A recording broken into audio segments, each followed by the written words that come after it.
В надежде, что это Полина, я ухватился за нее как за соломинку. И тут же понял, как ошибался, почувствовал укол сорванных сухих мозолей на ладошке. Это был Ромка, он помог встать мне на ноги. Правда ничего не видишь? Отвечаю. Голос звучал, собственно, сочувственно, что смутило меня.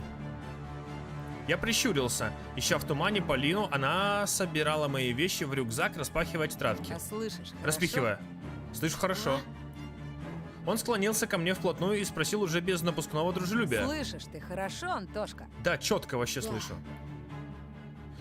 Он загадочно моргнул. Ну так слушай внимательно. Давай.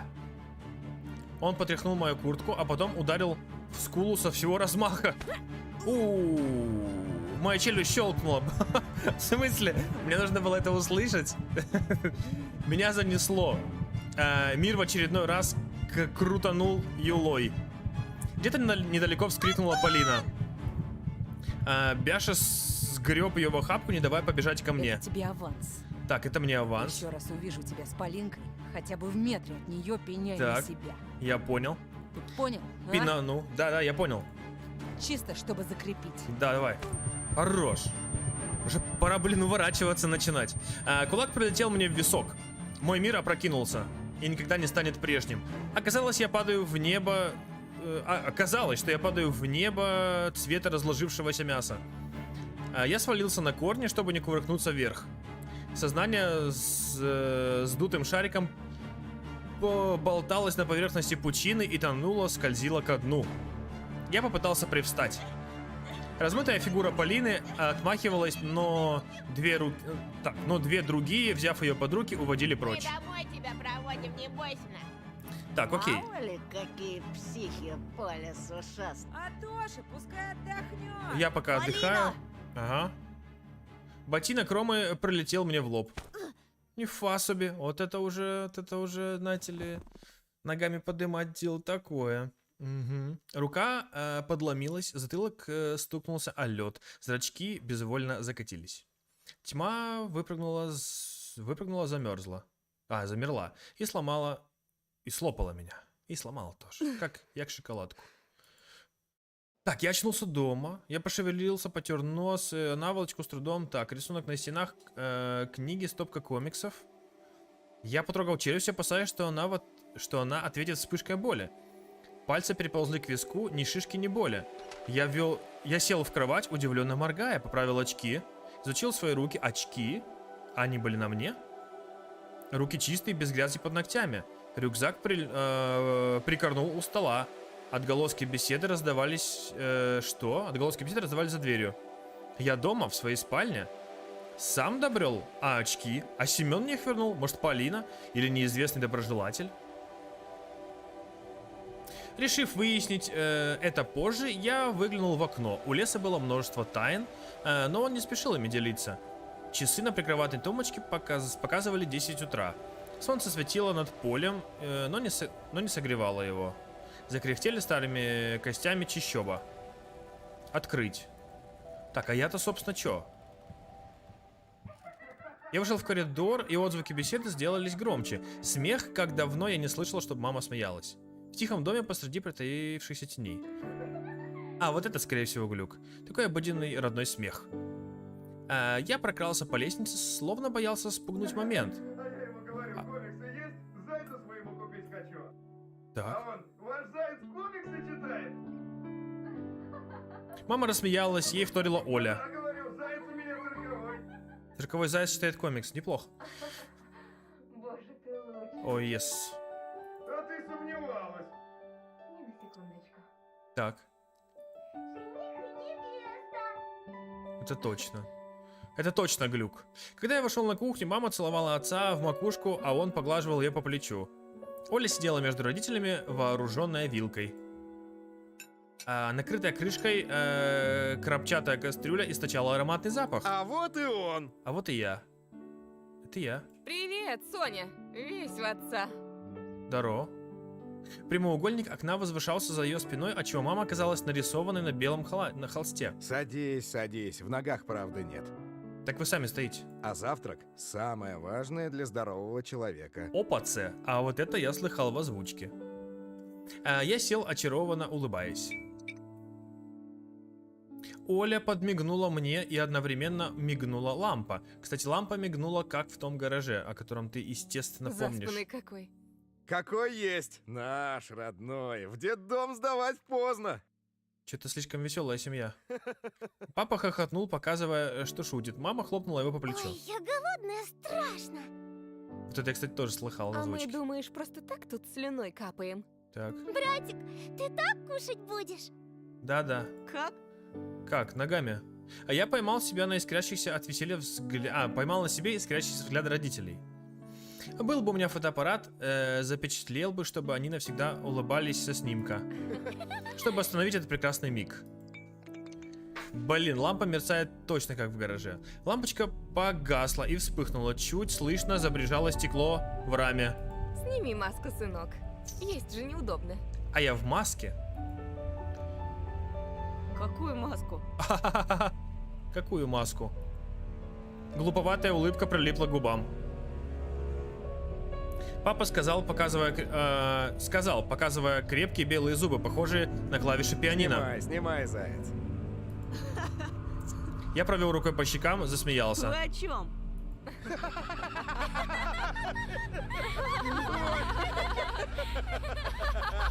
Уже вся семья смеялась, тыча на меня пальцем и хлопая ладошами по коленям, по коленам и клеенке.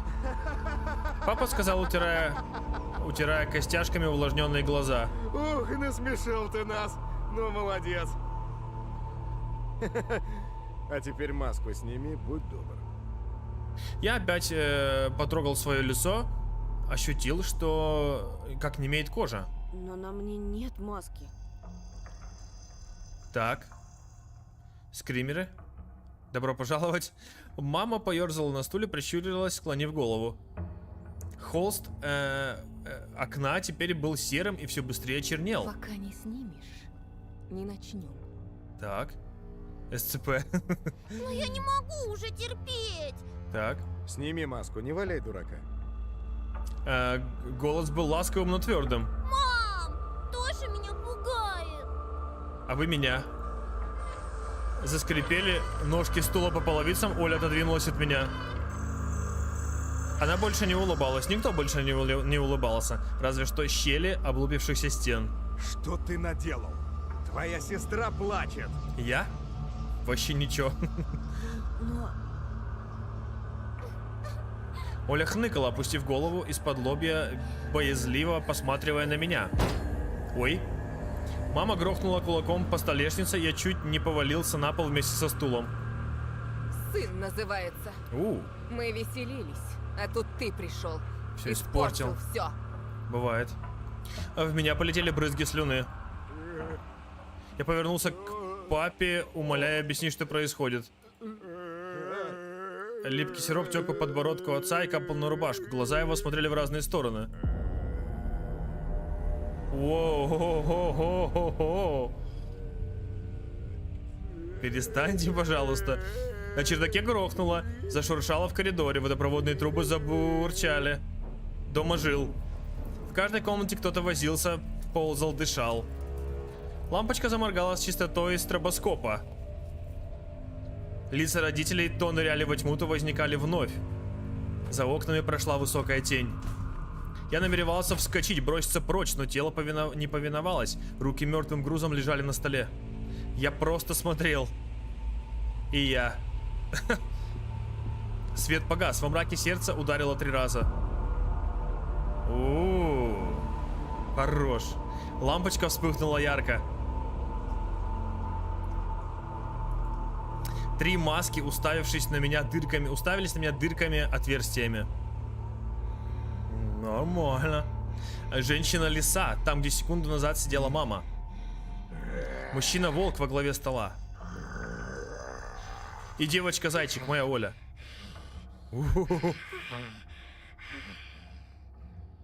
Я не мог даже спросить, зачем они нацепили эти странные, страшные морды. И почему шерсть на них шевелилась, словно что-то движется внутри масок, спучивая папье-маше. Язык отказывался реагировать на команды мозга. Лишь взгляд мой перемещался по маскам, по длинным кривым теням за спинами семьи. Кушать подано! Она сорвала крышку с кастрюли.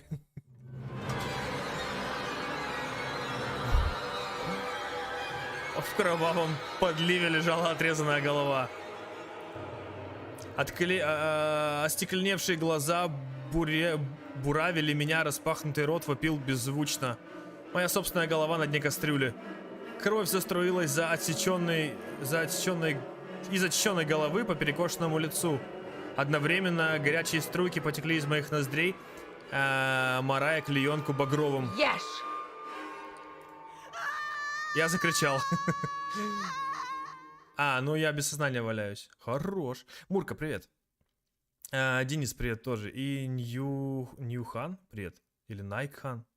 Некохан. Никачан, привет. Ника, привет. Ага. Резко выпрямился. Челюсть обдала огнем. Висок соднило. Что? Висок соднило. Кухня, твари в масках, мертвая голова. Все исчезло. Все, кроме последовавшей меня проклятой маски, которую кто-то из хулиганов нацепил на меня ради смеха. Я без сознания валялся, ага. Я оторвал уже примершую к моему лицу заячью морду и понял, что очнулся в лесу после поваленного снеговика. Возле поваленного снега. И после. Весь в снегу, в хвойных иголках, без очков и с разбитой физиономией. Обморок, кошмар. Ты ж сколько я пролежал. Пульсирующая боль была подарком по сравнению с привидевшимся ужасом. Привидевшимся. Я поднялся на ноги, отплевываясь. Лес огородил меня, как крупья решетки. Я не знал, как долго пробыл в отключке. Ноги и руки задубели, штаны промокли насквозь. Я стоял один, почти в полной темноте, в кольце вздымающихся ввысь стволов. И все еще вокруг шевелилось и дрожало, уши закладывало от шороха и шелеста. Кроны таяли в космической черноте.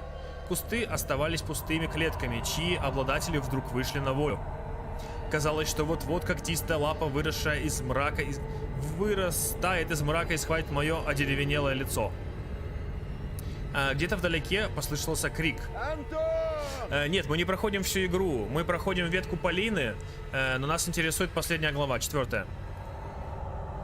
Просто мы этого не видели на прохождении предыдущих стримов, потому что эту ветку не проходили. И поэтому то, чего не было, мы будем фиксировать, остальное перематывать. Просто вот это событие сразу после выбора Полининой ветки, ветка Полины, оно отличается, а потом вроде как будет то же самое. Петр, привет, админ, здорово. Меня искали. Так, как того пропавшего мальчика. Глаза защипало выступившими слезами. Тяжелая капля сорвалась с ресниц.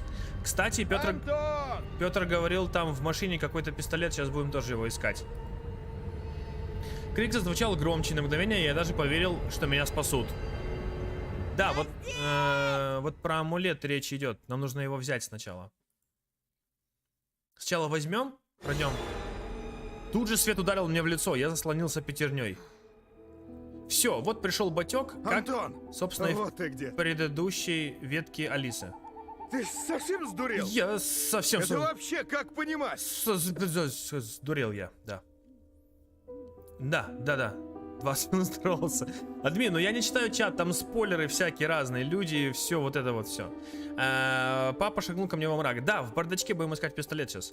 Я ринулся навстречу, надеясь, что он не растает, оказавшись очередным миражом вот этого всего разума моего. Он был настоящим, теплым, Язык живым. проглотил? Да. Я встретил твою одноклассницу на дороге. Ага. Она сказала... Что? В дебрях захрустели ветки. Что? С недаемым ужасом, съедаемым, видимо, ужасом, я прыгнул к отцу, он встрепенулся, изучая чащобу. И сказал совсем другим напряженным тоном. Так, пойдем отсюда скорее. Пойдем. Мать узнает, такой нагоняй нам устроит, мало не покажется. Ну а как ты хотел? Ты рожу мою видел разбитую? Конечно. Я потянулся к отцу, все еще леденее от ужаса. Схватился за его крепкую ладонь, почувствовал подушечками быстрый пульс. Что? Петр, ты не по той ветке идешь. Поднялся и пошатавшись, побрел с папой по его едва различимым следам. Назад к человеческому жилью, к свету, к дороге, где отец припарковал машину. Чтобы дома ни слова, ясно? Ясно. Ни единого намека, где я тебя нашел. Ясно. Да, пап. Так, он держал меня за руку, словно что-то ценное, и все рассказывал, как боится потерять меня и Олю. Я кивал, послушно перебирал ногами. Мы сели в тачку. Вот, бардачок. Только в машине отец заметил ссадины. Тебя били? Блин, нет, я в носу ковырял, у меня вся харя разбитая. И нос, и скула отекшая, и висок тоже, наверное. Я ощупал скулу. Подрался. Из-за чего? Из-за чего? Из-за девушки. Естественно. Отец кивнул вдумчиво. Так, загудел двигатель. А бардачок может там? В выражении папиного лица я угадал боязнь. Но это были не липкие, парализовывающие меня в кошмаре страх. Я что-то прочитал на каком-то другом языке. Его страх был благородным и чистым бриллиантом. О, я открыл. Мама бы сейчас меня не одобрила. А вот и ствол. Но вот что, сынок. Драться за девушку — это правильно. Хорош. Да, нужно решать конфликт словами, но иногда слова не помогают. Ну вот смотри, вот лежит ствол. Я на него жму, он не интерактивный. Я его вижу, но взять не могу. И папа улыбнулся мне подбадривающе. О, ствол. За секунду до этого он захлопнул бардачок, и я увидел торчащую из-под тряпки рукоять. Он возил с собой оружие. Мой интеллигентный папа держал под рукой пистолет, как герой боевиков. Бобибиков. Или как обычный бандит, шепнул голосок. Ну все, ствол не берется. За окнами мельтешили сосны, фары бодались с темнотой. И машина везла домой. Папа изучал меня неосторожно в зеркало заднего вида. Я думал о пистолете, о снах, о людях, масках, зверях, конях, фонарях и прочем, что волнует шестиклассника, который видит галлюцинации. Падал снег. Ехала машина. Красота, анимация супер, мне нравится. Как говорится, ставлю лайк. И ты не забывай. Бенди, привет, блин, наконец-то успел. А белые снежинки все парили в темноте. Когда это все столько нового контента сегодня? Ничего себе. Ну, для меня, конечно. Ты-то уже все посмотрел? Уже в шортах, вот и мы. в шортах озвучки мне все написал? У нас мать какая-то приятная. Мама спускалась по лестнице, вцепившись в отца фирменным взглядом. Фирменный, как у Адидаса. На ее лице застыла грозная эмоция на стыке гнева, презрения. Внезапно ее взор упал на меня и опасно долго задержался. Так, я не поняла. На моей разбитой А то. харе. А где очки? Очки. Потерял? Надо посмотреть сзади, нем Да в кармане. школе поди забыл, простофиля. Yes. И рюкзак свой тоже, скорее всего, там оставил. Повисла ядовитая Весь в пауза. Весь в него, да. Отец сердито смирил маму взглядом, а затем заговорчески подмигнул мне, напоминая о нашем Ну уговоре. ничего, есть же запасные. Проживем как-нибудь. Ну реально, что ты орешь-то? Родители еще некоторое время стояли в тишине, а затем каждый из них молча попрем по своим делам, подальше друг от друга. Я еще не успел раздеться, как ко мне бросилась Оля. А я лису видела! А я ни хрена не видел, мне очки сломали походу. Меня словно дробью пальнуло в меня. Онемев, я лишь зашевелил губами. Разбил кружку. Со звоном разбилась вдребезги чашка. Эта мама выпустила ее из рук. Ее лицо было бледным, она растерянно уставилась на осколки. Эта короткая в доли секунды пауза длилась вечность. Потом мама с досадой сказала: то кружка разбилась. Правда. Блин, ну если ребенок говорит, что видел, что ты подыграй ему, что ты как это? Токсик. Такая пушистая. Токсик мазер. Так не надо. Мы нашли пистолет уже, Петр, ё-моё. Пистолет уже найден. Ты смотришь, нет? Мы не за пистолетом пошли. Мы пошли смотреть четвертую главу по ветке этой, Полины. Пистолет мы не шли искать, но он был по пути, поэтому мы его тоже посмотрели. А то Петр больше всего за пистолет переживал. Она у забора стояла на задних лапах, совсем как человек. Естественно. Она меня позвала, а тут мама вышла, и лиса убежала. Мама никому не нравится. Ни лисе, ни нам. Естественно. Не Естественно. подходи к ней. К маме не подходи, не подходи к маме на токсик. Если бы понадобилось, я был готов трясти сестру, как тряпичную куклу. Ты чего, Тоша? Не подходи, слышишь? К лисам не подходи тоже, особенно к незнакомым. Мама вышла в коридор и удивленно посмотрела на меня. Я стушевался. Ну, лиса ведь укусить может. Естественно, особенно существующая. Мне вспомнились детские сказки, в которых лисы воровали детей. Представил Алису, вольную хищную, бегущую быстро-быстро по ночному лесу, с дергающимся мешком в обнимку, Это ж была не настоящая которая лиса. сперла ребенка. Расскажи ему, Оль. Она на 2 ногах ходила, а еще была в платье одета. Ну, а чё такого? Все нормально. Только она была взаправду. Естественно. Видишь? Вижу. Нет, точнее не вижу на самом деле. Мама устало улыбнулась, словно все это все объясняла. Я тоже выдавил из себя улыбку. Жалкую, как тонкий кусочек мыла перед тем, как оно окончательно растает в руках. Но оставшись наедине с сестрой, я шепнул. Еще раз увидишь ее, беги. Беги, и конфеты, главное, не ешь у нее из рук, иначе такое начнется. Ты даже себе не представляешь. А мы-то с тобой все видели. Воспоминания о семье и омерзительных масках атаковали, бомбардировали меня, будто подлые удары одноклассников. Передо мной стояли поросшие шерстью лица моих близких, оскалившиеся клыкастые пасти, полные густой слюны. Что со мной происходит? Что за фокусы выкидывает мой разум? Ведь эта маска зайца настоящая. Вот она, не пойми откуда взявшаяся в моем портфеле, словно не выкидывал ее в том жутком лесу. Я зажмурился и бросил в рот витамины и запил их водой. Хватит сходить с ума. Пожалуй, хватит. Я кое-как уселся за математику, но задачи не лезли решаться. Цифры в тетради то кувыркались, то перемешивались, то кружились в танце. От всей этой чехарды голова стала тяжелой и так и норовила упасть в числовую вязь. К векам словно подвесили маленькие гири, те, что кладут на весы в продуктовом магазине. Да тут, кстати, до хрена-то нового контента, оказывается. После выбора Полины. Стоило мне сдаться и захлопнуть тетрадь, как воспоминания о прожитом дне суматошно заскакали перед глазами. Вот снова я посреди душной школьных коридоров. Душных. Отсюда виден кабинет литературы, лица мертвых одноклассников, мертвых, на портерах, строгая царственная поза классного руководителя Лили Павловны. А за тем углом ждет нас, не дождется ее ненаглядная дочка Катя, ябеда и сплетница. Эй, новенький. Зато целая, смотри, как живая. Чего тебе, Кать? Чё тебе, Кать?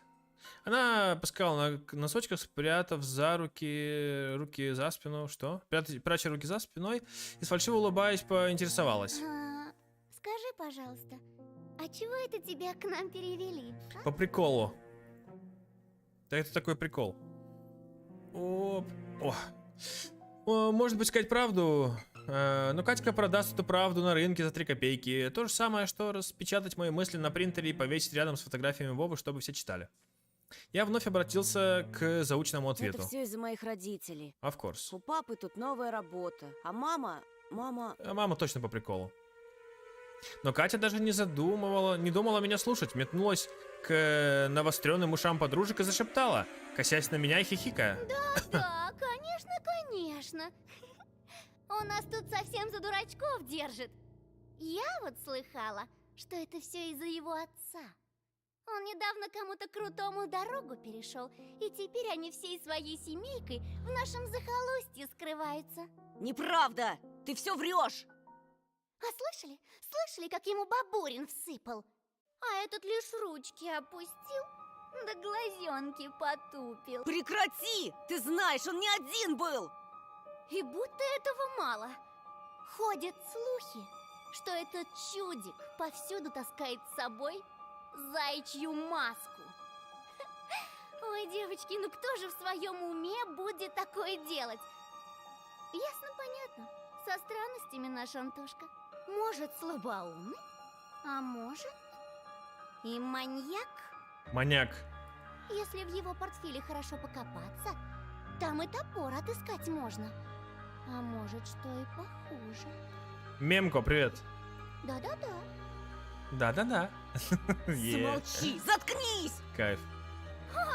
Вон как раскричался-то, будто ужаленный. О, это сейчас будет из озвучки, да, момент? А зрачки-то, зрачки какие широкие. Опять чего Щас. доброго с катушек слетит и руки распускать начнет. Не зря же его мать таблетками пичкает. Мемка, мы идем к 4 главе по ветке Полины. По-быстрому идем. Я замер в смятении, безуспешно пытаясь понять, откуда она знает про лекарство и что пугало меня сильнее. Вдруг ее в болтовне кроется ужасающая правда. Да-да. Он такой же ненормальный, как и его сестрица. Вот это из озвучки, из шортсов по озвучке. Представляете, к этой сумасшедшей дурочке каждую ночь прилетает сова ростом с человека. Да-да. Только что-то ее никто из здоровых людей не... Класс. А этот наивный простак ей верит. Я прям вспоминаю лицо актрисы. Круто. Нет, ну вы представляете? Это сейчас будет про катушки. И тут среди ухмыляющей толпы я поймал единственный чувствующий взгляд. Полинин. Как же так, Антон? Так. Неужели действительно тебе не здоровится? Да, я не здоров, я бешеный вообще тип, не подходи. Полина, послушай меня. Как же? Не слушай этого болтуна, Полиночка. Свистит он, что в Москве бывал, как пить дать. Как есть дать. Это ничтожество даже постоять за себя не может. Ты чё, Полина вообще все видела? Как я трипл килл словил. А при случае и за тебя не заступится. Бросит, думая, как бы только самому по шее не схлопотать. Слабак. Полина согнулась, будто ее пнули в живот, а потом залилась слезами, громко и истерично плача. Но это точно глюки наши. Как будто бы тот факт, что я слабак, как-то так ранит Полину. Странная взаимосвязь, ну ладно. Точно глюк. Почему? За что? Ладно. Я ничего не понимаю, я бросился к Полине, но Катя грубо оттолкнула меня. Убери от нее свои лапы, чудовище! Когда про катушки будет? Там мы ей всечем. Под пеленой страха зрела ярость. Медленно всплывала из клубящегося морока. Я почувствовал, как моя верхняя губа ползет к деснам, оголяя зубы. То, что твой отец бьет мать, еще не дает тебе права поднимать руку на девушку. Это новости. Кулаки стали кувалдами, не рожать. Никто не смеет говорить плохо про мою семью. Я опомнился, когда уже кинулся на злобную Катьку. Слетел! Вот оно. Спасите! Помогите! Петров с катушек слетел! Сумасшедшая баба. Я ставлю лайк. Толпа начала смеяться надо мной и превращаться в деревья. Это очень долгий неприятный момент, но мы с тобой посмотрим. Первый раз было классно. Но это мы видели, по-моему, в ветке про Алису тоже. Вот ты и показал свое животное нутро. Или нет, не помню. Трус! Но это я видел где-то. Катина лицо было обезображено ликованием и восторгом. А Полинина нет.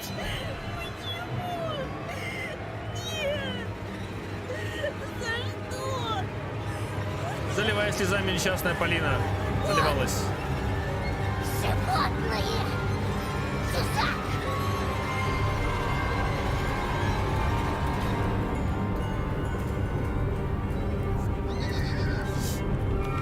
Из леса донеслось пугающее хлопанье крыльев. Два огромных белых уха спустились откуда-то сверху и с головой Я с головой зарылся в них.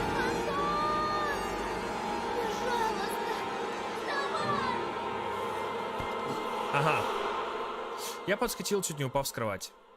Оказалось, несколько часов мотался под мокрой от пота постели. Вот это мы уже видели, правильно? Олин крик вырвал... вызволив меня щупалец кошмара. Пожалуйста, вставай! Да. Вот. Вот здесь начинается уже общая канва, правильно? Сейчас будет скример про волчка, если не... Сова, пожалуйста, пожалуйста. Все мы боимся. Подожди, я без очков? Я должен сейчас очки, наверное, найти. Я сейчас. Хочешь, я тебе Мурзилку почитаю? Подожди. Нет. Так. Так, мы боимся, мы ищем, мы смотрим. Оль. Да, там нет никого. Там? Что-то случилось? Ты хочешь... Вот это неприятный момент, кстати. Там по-конски что вообще? Вот это было очень неприятно. Первый раз. Я даже немножко сикнул. Я обернулся и оцепенел от ужаса. Да, как тебе сказать? С кем ты разговаривал, братик? Я разговаривал с тобой. Да.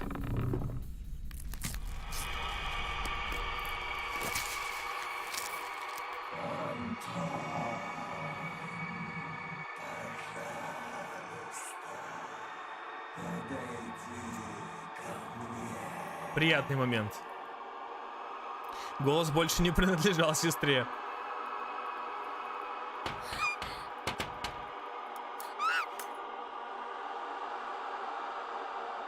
Так, окей, у нас здесь будут очки, правильно?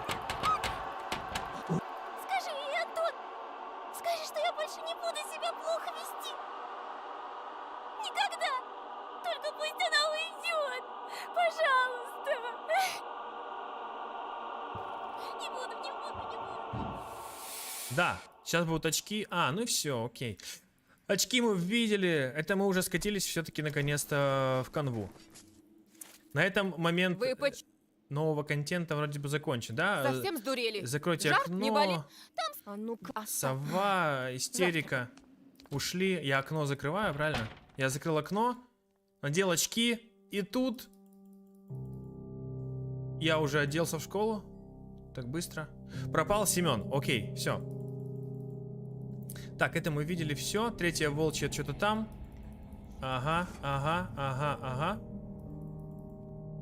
Так, подожди, это мы все видели, правильно? Нам это ничего не нужно. Туру-туру-туру-ту. Вот и я сел. Ага, и вот тут начинается вот это вот все. Полицейский-милицейский.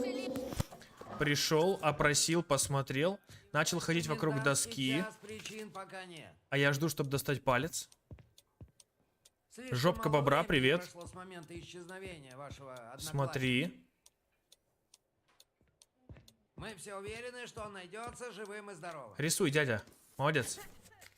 Поговорим о диких животных. Давай еще раз Как рисуй. известно, в наших лицах водятся волки, Ай, хорош.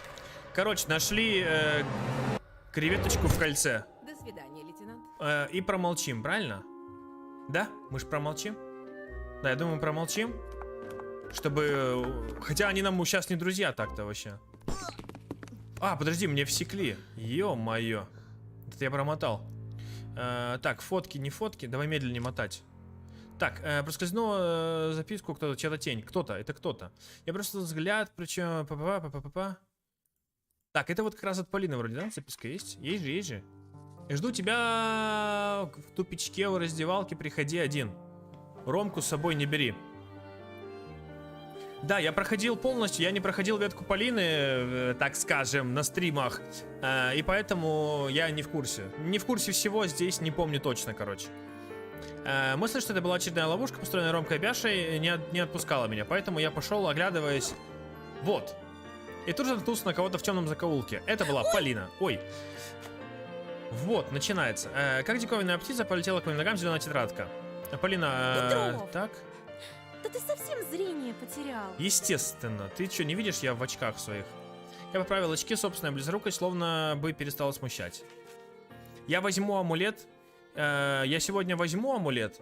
Мы пройдем до конца. И потом я еще раз отмотаю, уже ничего не читая, до амулета. Не возьму амулет. И второй раз мы пройдем без амулета. 2 концовки. Все как в названии. Прости, я так торопился. Да. Ты меня ждал. Будем слушать только озвученное. Полина сменила ну не сейчас. Полина сменила наигранный гнев на милость, засмеялась, явно подбирая правильные слова. При этом смотрела на меня так взволнованно и грустно, словно надеялась, что я продолжу разговор. Так, смотри какая. Класс. Супер. Но я хранил молчание, всматриваясь в ее дрожащие губы. Наконец-то Полина глубоко вздохнула и несколько робея заговорила. Антон, скажи, ты на меня сильно злишься? Нет, у меня лицо болит, мне все равно. Слирчик, привет. Она не дала мне ответить. Ох, ну конечно сильно. Что за дурацкий вопрос такой? Yes. Прости, пожалуйста, я не хотела, чтобы так вышло, честно. Да никто не хотел. Когда Пятифонов, этот изверг, пнул ту собачку, это словно и не я была, понимаешь? Не фассе. Она потихоньку шмыгнула носом, и даже в полумраке я заметил, как заблестели ее глаза от цвета океана. Да, так нельзя. Нельзя смеяться над тем, как издеваются над животными. Естественно, и ты не смейся.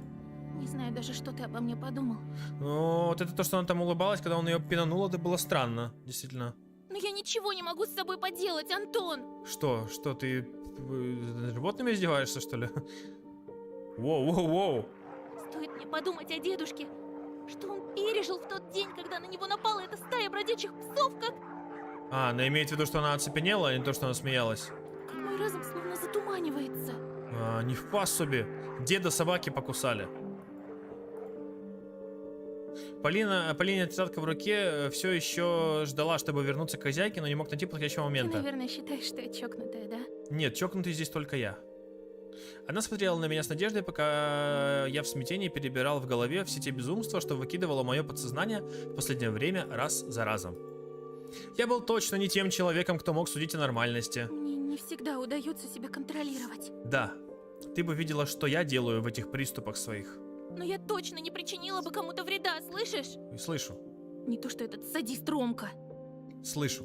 Антон, прошу, держись от него подальше. Да я уже познакомился. В голове будто щелкнуло, я недоверчиво покосился на Полину. Неделю назад во время драки ты называла его по-другому. А как? Ромочкой. Скажи, вы что, встречаетесь? Ну-ка. Полину словно током ударила. Еще чего? Этот урод ко мне приклеился, как банный лист. Понял. Такие, как он, не то что намеков. Грубых слов не понимают. Да, они и слов не понимают вообще никаких. Ты че говоришь мне такое? Она несколько смягчилась, разглядывая ссадину на моем лице. Прости еще раз, что так вышло. Хорошо. Ладно. Но я правда надеялась, что смогу помочь тебе. Прощаю. Зря я поверила, что у таких подонков может быть какой-то там кодекс чести. Никакой чести. Мой ник Иновский, если ты про мой спрашиваешь. Вот. У меня есть для тебя подарок. Давай подарок мне. Деда двухстволка, я надеюсь. Ты чё? Оденься.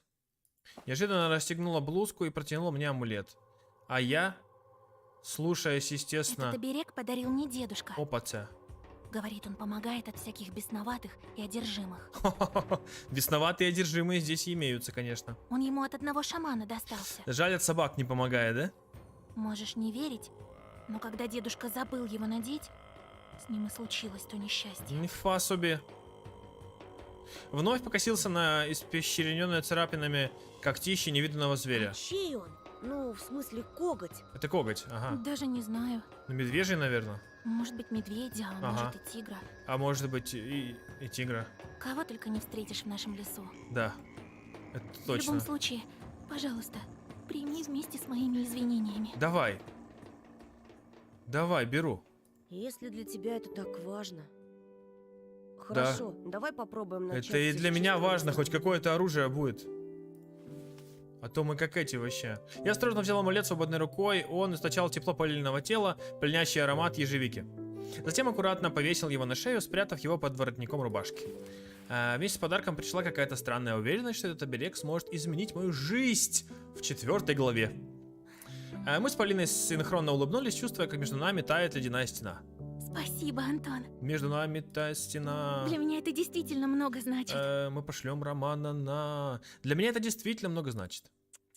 Полина внимательно меня осмотрела и пощелкала языком. В смысле? А знаешь, на что ты похож, Антоша? Так, вот это уже было в обычной конве вроде, да? На скрипку. На блюзовую импровизацию. Да. Импровизацию мы с тобой видели уже. Здесь прошла Катя, мы посмеялись, нам было очень весело. Давай, Петр, пока. Так, вот дневник мы заполняли. Блин, что мне пропустить лишнего? Тихо. Базар пошел. Какой-то опять базар. Рома пишет, вижу. Ну, здорово, Антош. Здорово, а еще как коготь достану, ты смотри. Я бешеный. Что тебе нужно? Что тебе нужно? Хопа, С. Он немедленно извлек из-за спины узкое, хитрое, блестящее лезвие. Нож, стальная бабочка смерти, летящая на стук сердца. Я инстинктивно отпрянул и врезался в Бяшу. Ромкина шестерка оттолкнула меня обратно. А мы с Бяшей хотели узнать. Точно? Ты не держишь на нас обиду? Не, вы чё? Ромка принялся ковырять желтый коготь. Что? Желтый ноготь. Коварной усмешкой уставившись на меня. Ну, там, в лесу. Мы были немного грубы с тобой. Это точно. Сам понимаешь, Такое у нас воспитание. Ну да, точнее конченое, а не Да, такое. до вас, городских, далеко. Да, это правда. Вот порой нас и заносит. Так. Так я кивнул, глядя Скажи, на нож. Антоша, Говорю, я тебя в последний раз не сильно огрел? нормально Да было. нет. Было тепло. Ну и славно. Так. А то я затревожился, что память тебе отбил. И Ща- ты запамятовал, о чем мы втолковывали. Сейчас будет ПВП на ножах. Я помню. Только я буду без ножа, да? А, я буду с когтем. Лезвие переливалось в закатном свете.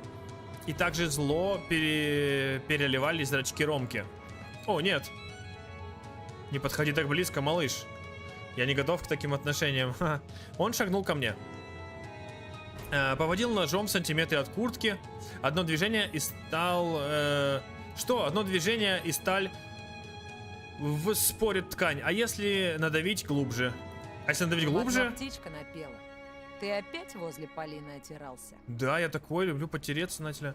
Страшно было так, что я не сразу понял, кто такая Полина. В мозг сбоит, колени тряслись. А, вот эта крыска напела, я понял. Вдруг позади Ромки неспешно походкой прошла наша староста. Смотрю, мальчики, вы нашли общий язык. Канантон, мы проходим Полинину ветку по спидрану до 4 главы. Там смотрим новый контент с Ромкой. С амулетом и без амулета. За мной должок, Катька. Ой, не благодари, Ромочка. Так, Я всегда на страже настоящей любви. yes. Да-да-да. Нет. Крысиные песни нам здесь не нужны. Клянусь, я убью тебя. Это кто сказал, я? Так, я не слышу. Ты к Полине подходил или нет? Да, ты чё, глухой пес? Мы так болтали. Болтали разными там частями. Болтать будешь кишками, когда я тебе брюхо вскрою. Ну, естественно. Лезвие плашмя прошлось по моему рукаву вверх и достало до воротника. Ветер остужал лицо, но струйка пота стекла по виску. Наверное, мне надо объяснить так, чтобы ты понял. Давай. Хоба! Я надеюсь, этого не будет. Кутае. Рукояти, клинок завертелись в опасной пляске, как в лопасти вертолета, сметающий все на своем пути. Хоба! Я попытался увернуться, но, сделав шаг назад, подскользнулся и грохнулся на 5-ю точку. Амулет в кадре. Амулет Полины будто того и ждал. Бросился из-под воротника навстречу острию ножа. Подвеска не дала когтю впиться в шею обидчика, и оберег глухо рухнул мне на грудь. Казалось, что колотые раны вот-вот посыпятся на меня в таком количестве, что я захлебнусь собственной кровью. Но почему-то Ромка застыл, словно завороженный. Он стоял с занесенной для удара рукой и вытаращившись на побрякушку, рычал от злобья и мычал что-то злобное и нечленораздельное.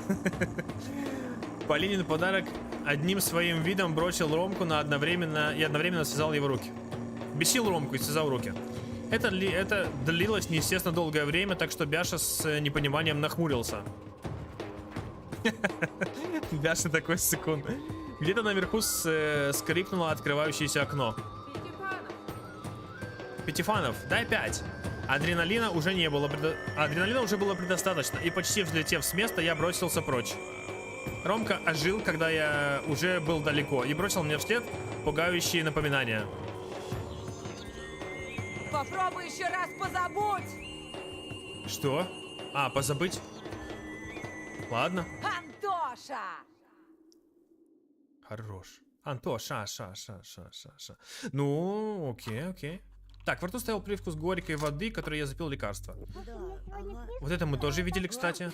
Понеслась. Что-то мы там положили, я уже забыл. Так, что здесь будет сейчас? Ой, приступы. И, естественно, скример. Твой любимый. Ладно, все, катаем в приставку. Окей, радуем сестру, да? Правильно? Мы же с тобой любим радовать сестру. В конце концов, она тренировалась весь день. Надо ей дать победить. Так, допустим. Ой, парочку убил. Я честно стараюсь. Изо всех своих антошечьих сил. Хорош.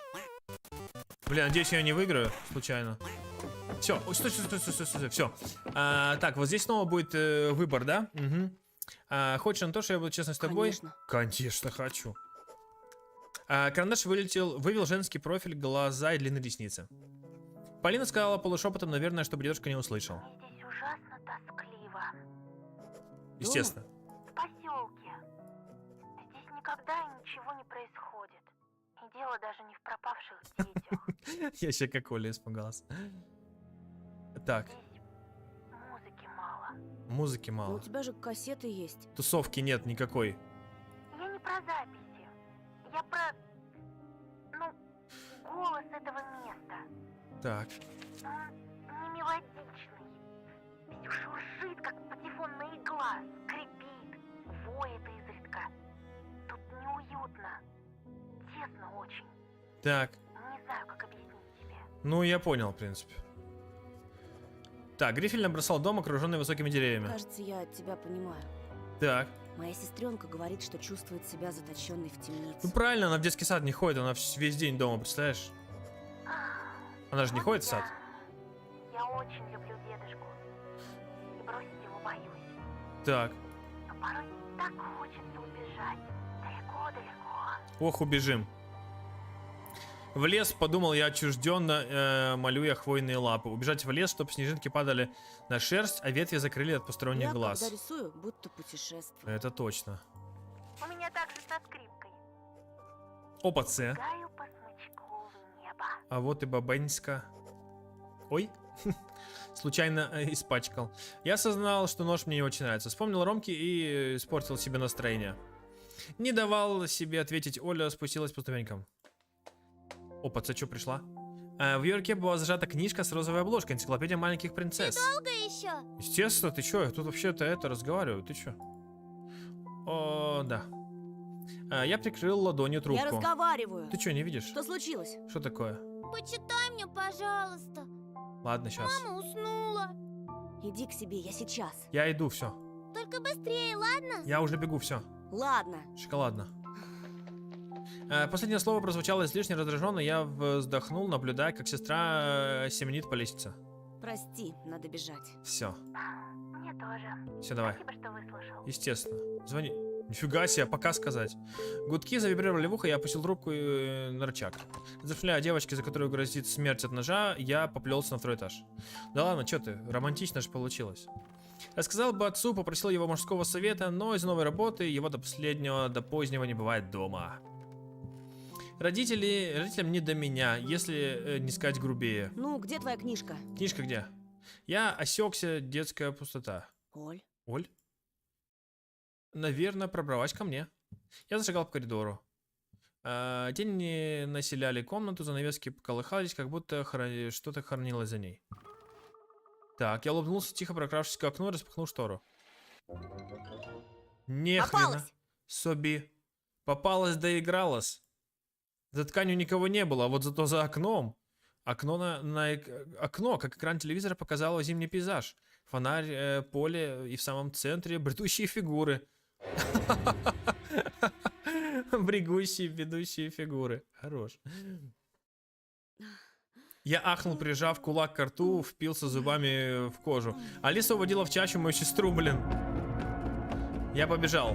Ногами, быстро. Понадобилось меньше минуты, чтобы я в торопях оделся и вылетел из дома. Сердце стучало пулеметной очередью.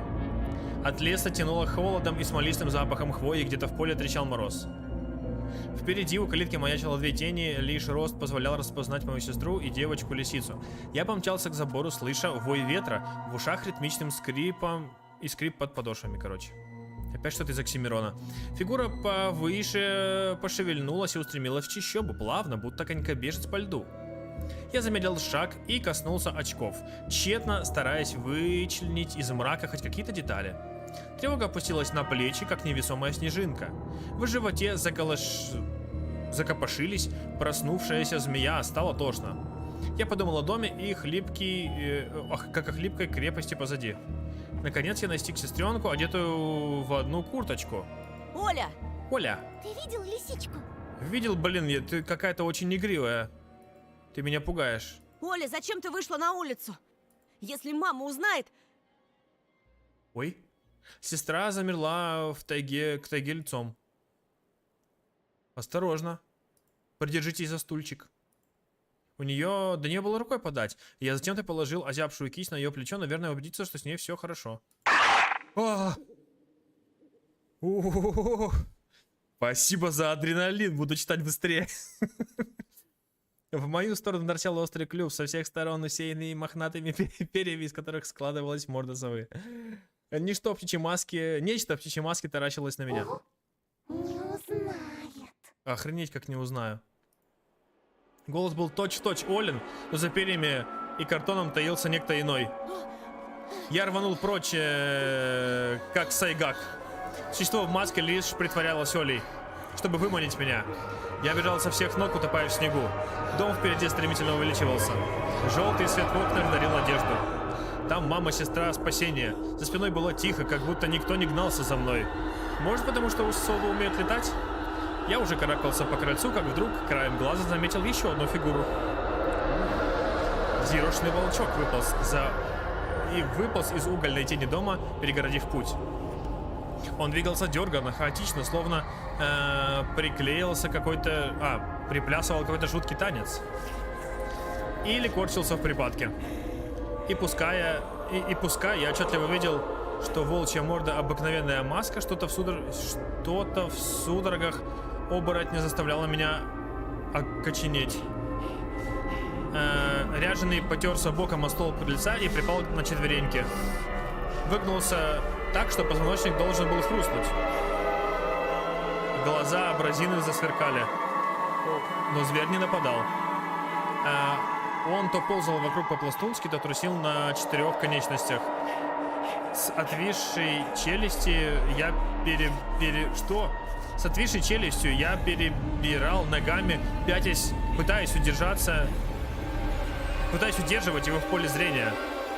Из-под прорезей маски сочилась жидкость.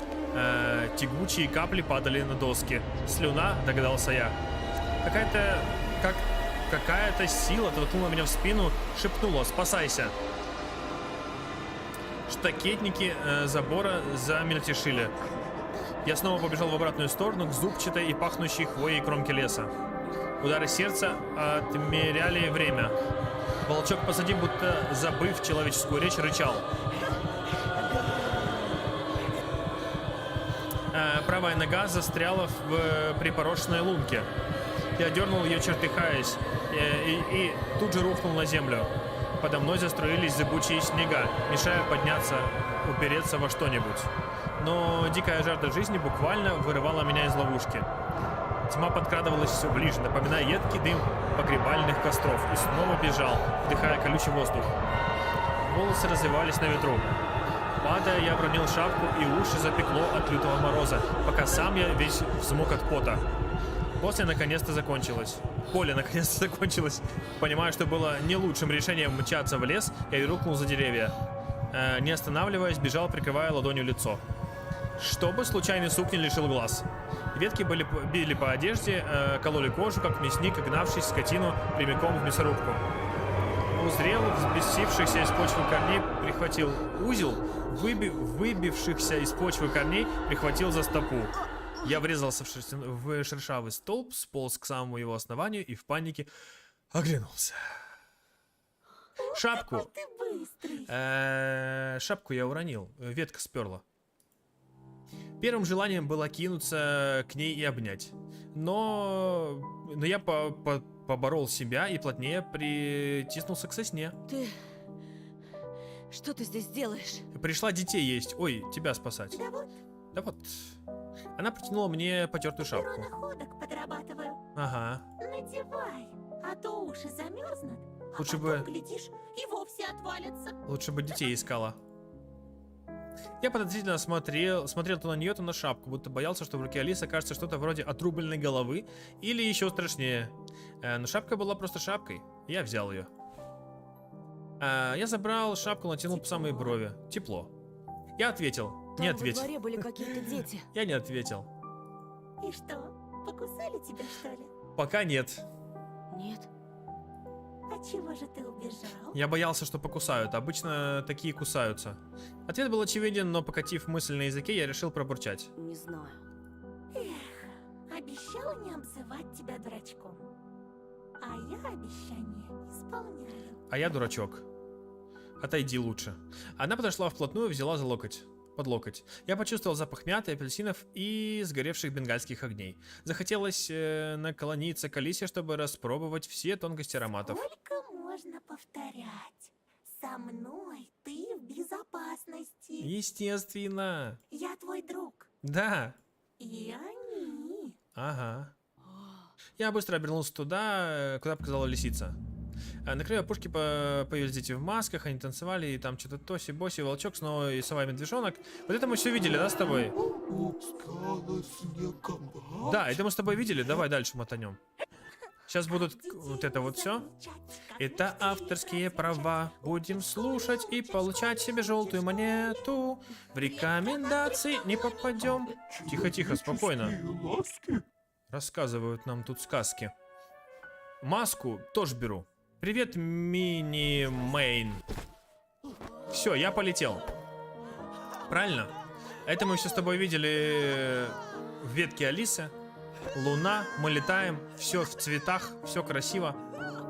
И вот тут-то начинается 4 глава, наконец-то. Не забудь поставить лайк. Кстати, флейта играла. Тебя что? Так, стой, что там? А, во, меня расколдовали. Я наконец-то очнулся. Сонно подумал. Мышцы слегка ныли. Это мы тоже видели все с тобой. Да? Зевнул, вспоминая, как парил высоко над лесом. Жестко его штырит. То есть, он уснул дома, увидел глюк и очнулся в школе. Как это происходит все вообще? Мне кажется, мы телепортируемся куда-то. Мой любимый персонаж в Зайчике. Знаешь кто? Не знаю, я подумаю. Точно не скажу тебе. Так. Таблеточки попил, но меня мало тревожит разум объясняет точно ночным танцем. Куда важнее было чувство полета. Ага. Так, знаю, это... Так, Прости, задумался. Да, давай, будем слушать. Слышал уже про Катю? Нет. А? Катя! Вот это вот. Я бросил взгляд на пустое место впереди. Катя пропала. Катя! Где будет крик? Сон под рукой снял, или все захмурился? Как пропала? Быть не может. Может. Вот. А, но это не здесь, уже, видимо, больше не будет. Нави в стиме. Все, бьем копытом. Я сама не поверила, но Лилия Павловна на работу не вышла. Yes. Контрольная отменяется. Of course. Я вспомнил Катю, такую красивую и такую подлую. Ха! Нормально. Первая девочка в классе, самая красивая, спалится гадина, змея, тварь, паскуда, сволота, продолжил шапать рукой в тетради, нарисовал лес. Это мы все видели, да, с тобой, вроде? А что ты рисуешь? Я рисую рисунок. Стыдливо прикрыл Да тетрадь. ничего, так. Дурачка валяю. Опа, С. Полина облокотилась на парту. Я уже забыл, как она легко и изящно, словно скрипка. Легка. Так, вот это вот все. Улыбнулась, так. Юбочку Полины, естественно. Я отвечал, мол, какая разница. Лицо Полины снова... Вообще, Оля, наверное, был мой любимый персонаж. Ну, и есть, наверное. Ну, наверное, мне так кажется. Ну, она, конечно, она не ведет себя как ребенок, честно говоря. Ведет себя как персонаж, которого нарисовали взрослые. Конечно, ребенок в ее возрасте чуть-чуть не так себя ведет. Ужасно еще и то, что Катю мне жалеть сложно. Понимаю. Я правда ищу в себе сострадание, но вспоминаю ее поступки. Да вы были подругами, чё ты мне рассказываешь? Полина покачала головой. Я чудовище, да? Да нормально, ты что ты пристал? Человек пропал, ты про себя думаешь. Нет, подумал я, одна из самых красивых девушек, кого я встречал. Ага, на слух ничего не сказал, Плохо, естественно. наверное, что исчезновение анкеты расстроило меня больше, чем пропажа одноклассницы. Возможно. Ты потеряла анкету? Ты что, анкету потеряла? Да, и кто-то сейчас читает чужие секреты. Тебя что, втроем в лесу избивали? Как можно было анкету потерять? Ну, Бяша топ, не знаю, Бяша чисто... Бяша чисто кек-чебурек. Надеюсь, ее найдут. Надеюсь, тоже я. Очень сильно. Так. Что? Что? Ты будто изменился. Конечно, изменился за последнее время. По лицу получил глюков, насмотрелся. Просто не выспался. С ножа чуть не зарезали. У меня насыщенные будни вообще. Сегодня ты точно какая-то другая мелодия. Да. Очень тонченная. Надеюсь, ты никому не рассказал про наш вчерашний разговор? Про кому? Меня тут все ненавидят, кроме тебя. Что ты? Го уже встречаться после школы. Опа, Ц. Я вдруг уловил на себя пристальный взгляд Бяши. Он явно следил за нами. Вот крысеныш. Я снял очки, чтобы не видеть эту гадкую хмылку. Так, флешбэк. Но перед внутренним взором заблестел Ромкин нож, и мои ладони моментально Опять вспотели. уснул? Да, я уснул и вспотел. Полина. Я быстро сознание теряю. Расскажи, шепнул голос в голове. Там будь что будет. Кажется, Ромка на тебя глаз положил. Of course. Думаешь, я не знаю? Конечно, знает. Откуда? Ну откуда? От верблюда. Она что, не человек, что ли? Считай, это моя интуиция. Конечно. Только вот Пятифанов мне безразличен. Конечно. Мне тоже не нравится. От радости я смелел. Мне кажется, ему не хватит мозгов, чтобы завоевать тебя. Естественно. Полина пленительно улыбнулась. Хорошо, что у меня есть ты. Конечно. А Я может, же- погуляем после уроков? Вот это я и ждал. Конечно, Дедушка давай. чувствует себя лучше. Деда Я могу возьмем. задержаться вечером. Дед себя лучше чувствует. Можем деда с собой взять наконец-то. Наконец-то. Я вообще с тобой дружу, только чтобы деда твоего погулять позвать. Мой отец был равносилен самоубийству. Конечно, давай. Тогда до встречи. Давай. Даже никаких выборов. Все по наитию. Она привстала и снова посмотрела на меня своими пронзительными глазами. Пробормотала, гадая. Что-то из Мусорского? Я из Мусорского. Нет, пожалуй. Так, это мы с тобой все слышали. Так, Ромкин пес смотрел, говоря, мне конец. А где сам Ромка? Прозвонил звонок. Оставшиеся занятия пролетели незаметно, я наконец-то покинул школу. По пришкольной территории носилась крошечная... Что? Крошечные смерчи. Крупные хлопья падали на белый снег. Короче, падало хлопьями. Переливались фонари. Их свет словно кристаллизировался на морозе, становился твердым и остроконечным. Где-то тяхнула собака, заставляя вспомнить бедную Жульку. Может, это была и Жулька, кстати. Полина стояла на крыльце, ветер теребил ее волосы. Я уже отвык от городского шума. Of Здесь course. всегда так тихо. Так, вот это мы с тобой не видели. Наконец-то начинается то, что написано на названии стрима. О, а я мечтаю о какофонии. Мы все хотели бы какофонии немножко. Чем? Какофония. Спутница засмеялась. Какофония — это случайное сочетание звуков. Да, Дедушка учит находить мелодию во всем. да, Он, наверное, классный. да. Не то слово. Скоро я вас познакомлю. Наконец-то. Погнали. Ты меня в гости приглашаешь? Чисто к деду. А ты против? Нет, я только за этим и шел. Опа, Ц. Что за свистуны здесь? Пятница разве? Не дав ответить, противный свист пронесся по двору. Из снегопада материализовались две фигуры, похожие на какофонию. Суровая походка этой парочки сулила мне большие неприятности и пахла тоже как какофония, кстати. А ну руки убрал от нее, живо! В натуре? Полин, ты как? Он тебя не тронул? Конечно, трогал, ты чё? Показать где? Мы все видели, на! Ну, естественно. Я не сомневался. В смысле, что? Звездных войнов, второго аватара. Что ты ее в лес вести собрался, психопат. Все видели. Как Катьку. Я же и Катьку вел тоже. В последний момент успели, на. И деда вел. Возмущенный голос Полины птицей вспорхнул над двором. Да что вы мелите? Придурки дебилы. А ты не в курсе? Нет. Как только этот чепушила сюда переехал, сразу народ стал пропадать. Ну так и вы пропадете. Бедолаги, можете прямо сейчас пропасть, кстати, отсюда. Ага, я вот сам видел, как он вчера Катю провожать вызвался и в лес уволок. Так, под уголок. Я попытался сопротивляться. Я эту Катьку терпеть не мог. Получается, балабол? Ха, вот потому ее и грохнул. Ну? Все сходится, на. Если ты знаешь человека, который точно кого-то грохнул, не надо с ним в перепалки вступать.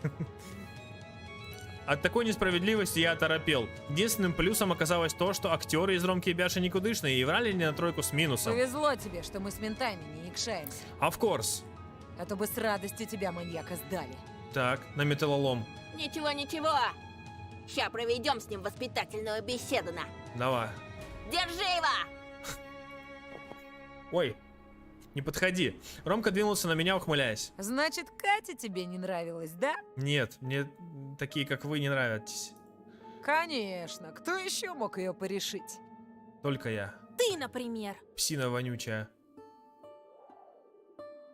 Полина, давай-ка за Мусорского порвем им лица. Я изумленно посмотрел на Полину. Ромка застыл с поднятыми кулаками. В смысле?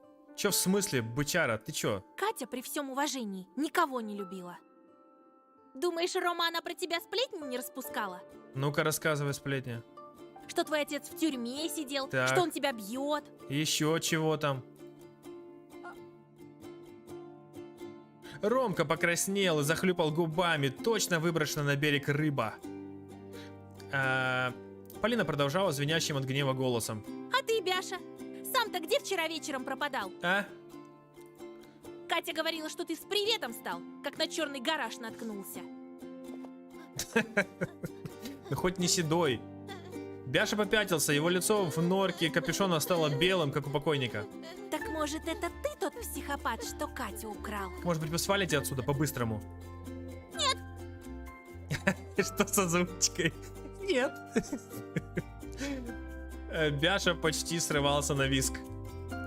Сцикнул по-быстрому. Он повернулся и шаткой походкой побрел к воротам на вход, на ходу мотая головой. Ого, подумал я, как она ловко справилась с Бяшей. Что, один остался? Ромео недоделанный. Ромеро. Какую еще гнусность выдумаешь, чтобы меня удивить? М? Рома затравленно сглотнул. Цирк устроить хотел? Героем представиться? Так, Только вот не ведут себя так герои. размотала по фактам. И актер ты, Рома, липовый.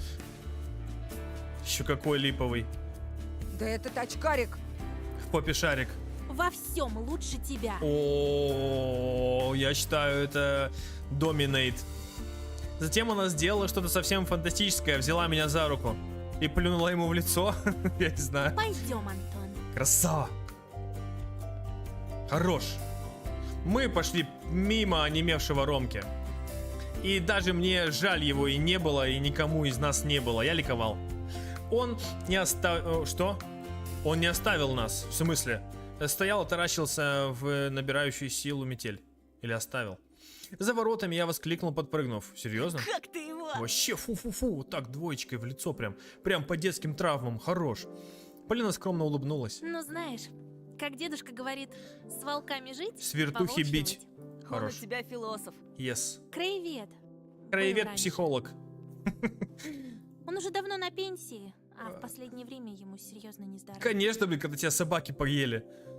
Я понимающе кивнул. Тайком я рассматривал Полину. Одним глазом.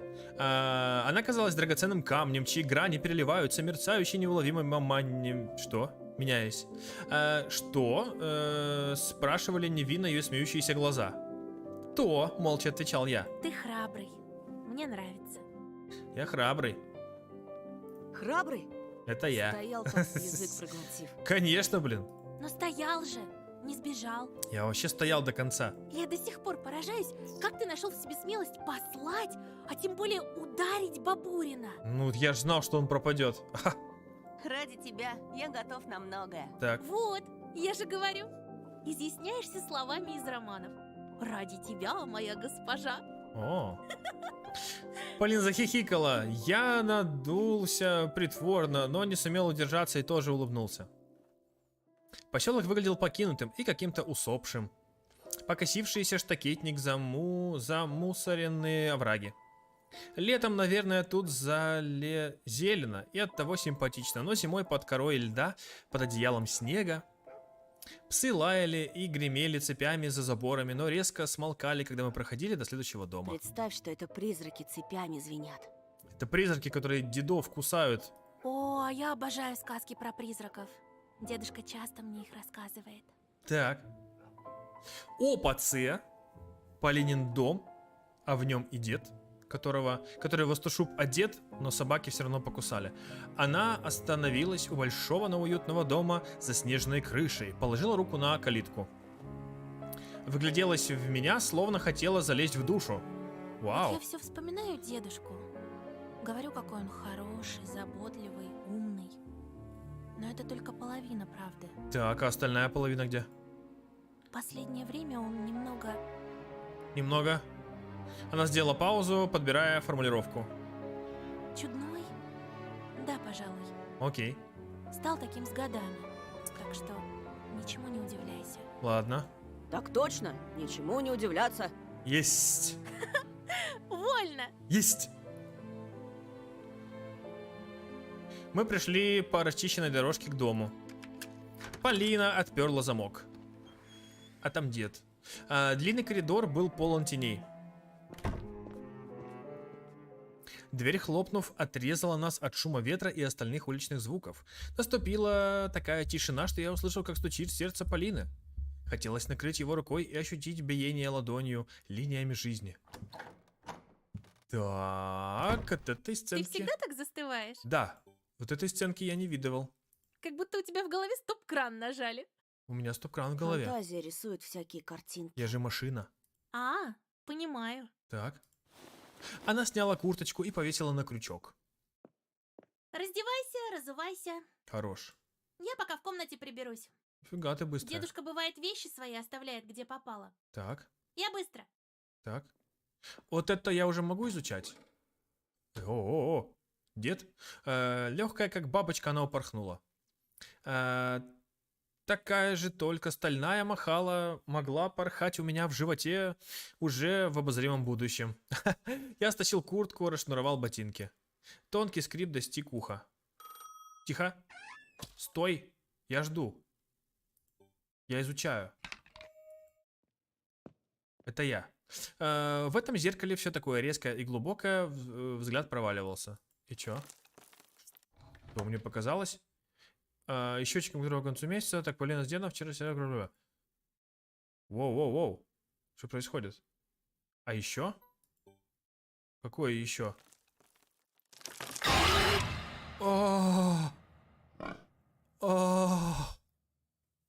У-ля-ля. Всего лишь охотничий трофей разбил мне сердце только что. Откуда упала свинья? Да... На что... А, вот от чего звук. Я думаю, кто в дверь звонит. Не понимаю, зачем взрослые такое вешают в доме. Кривые, острые отростки. Я читал в юном натуралисте, что животным не больно, если отпиливать уже отвердевшие рога. И все равно, это как срезанными ногтями стену заклеить.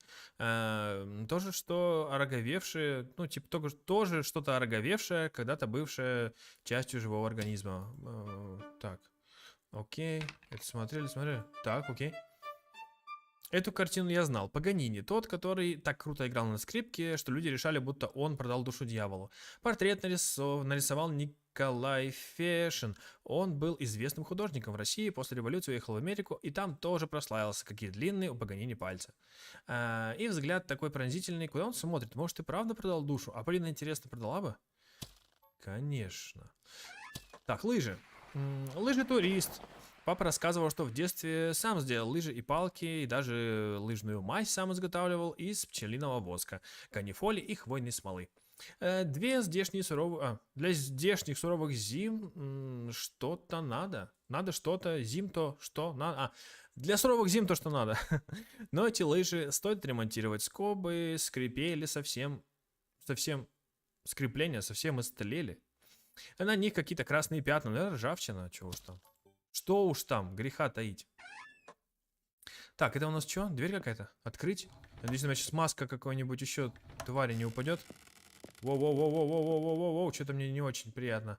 Ого, столько всякого хлама, как в барахолке старьевщика. И дед там сверху. Как на свалке у поселкового кладбища, куда сбрасывают искусственные цветы, щепки сгнивших крестов и грязные ленты с золотистыми словами соболезнования. Почему мне кажется, что дед Полины приволок это все с кладбищенской помойки? Там ведь не бывает детских игрушек. Или бубна, как в книжке про северных шаманов. Это как же оно называется? Ловец снов вроде. Но поймал ли ловец сны? А паука синокосца? Что? Но поймал ловец не сны, а паука синокосца. И запашок. Не мудрено, что тут даже среди зимы жужжат мухи. Пахнет топленым салом и сырой землей. Если долго здесь находиться, наверное, можно привыкнуть. Хорош. Телефончик. Маска? Какая маска? Маска Алисы? Сейчас посмотрю. А если встать напротив телефона, кажется, что узор на обоях — это внимательные глаза. Отсюда, значит, мне звонит Полина.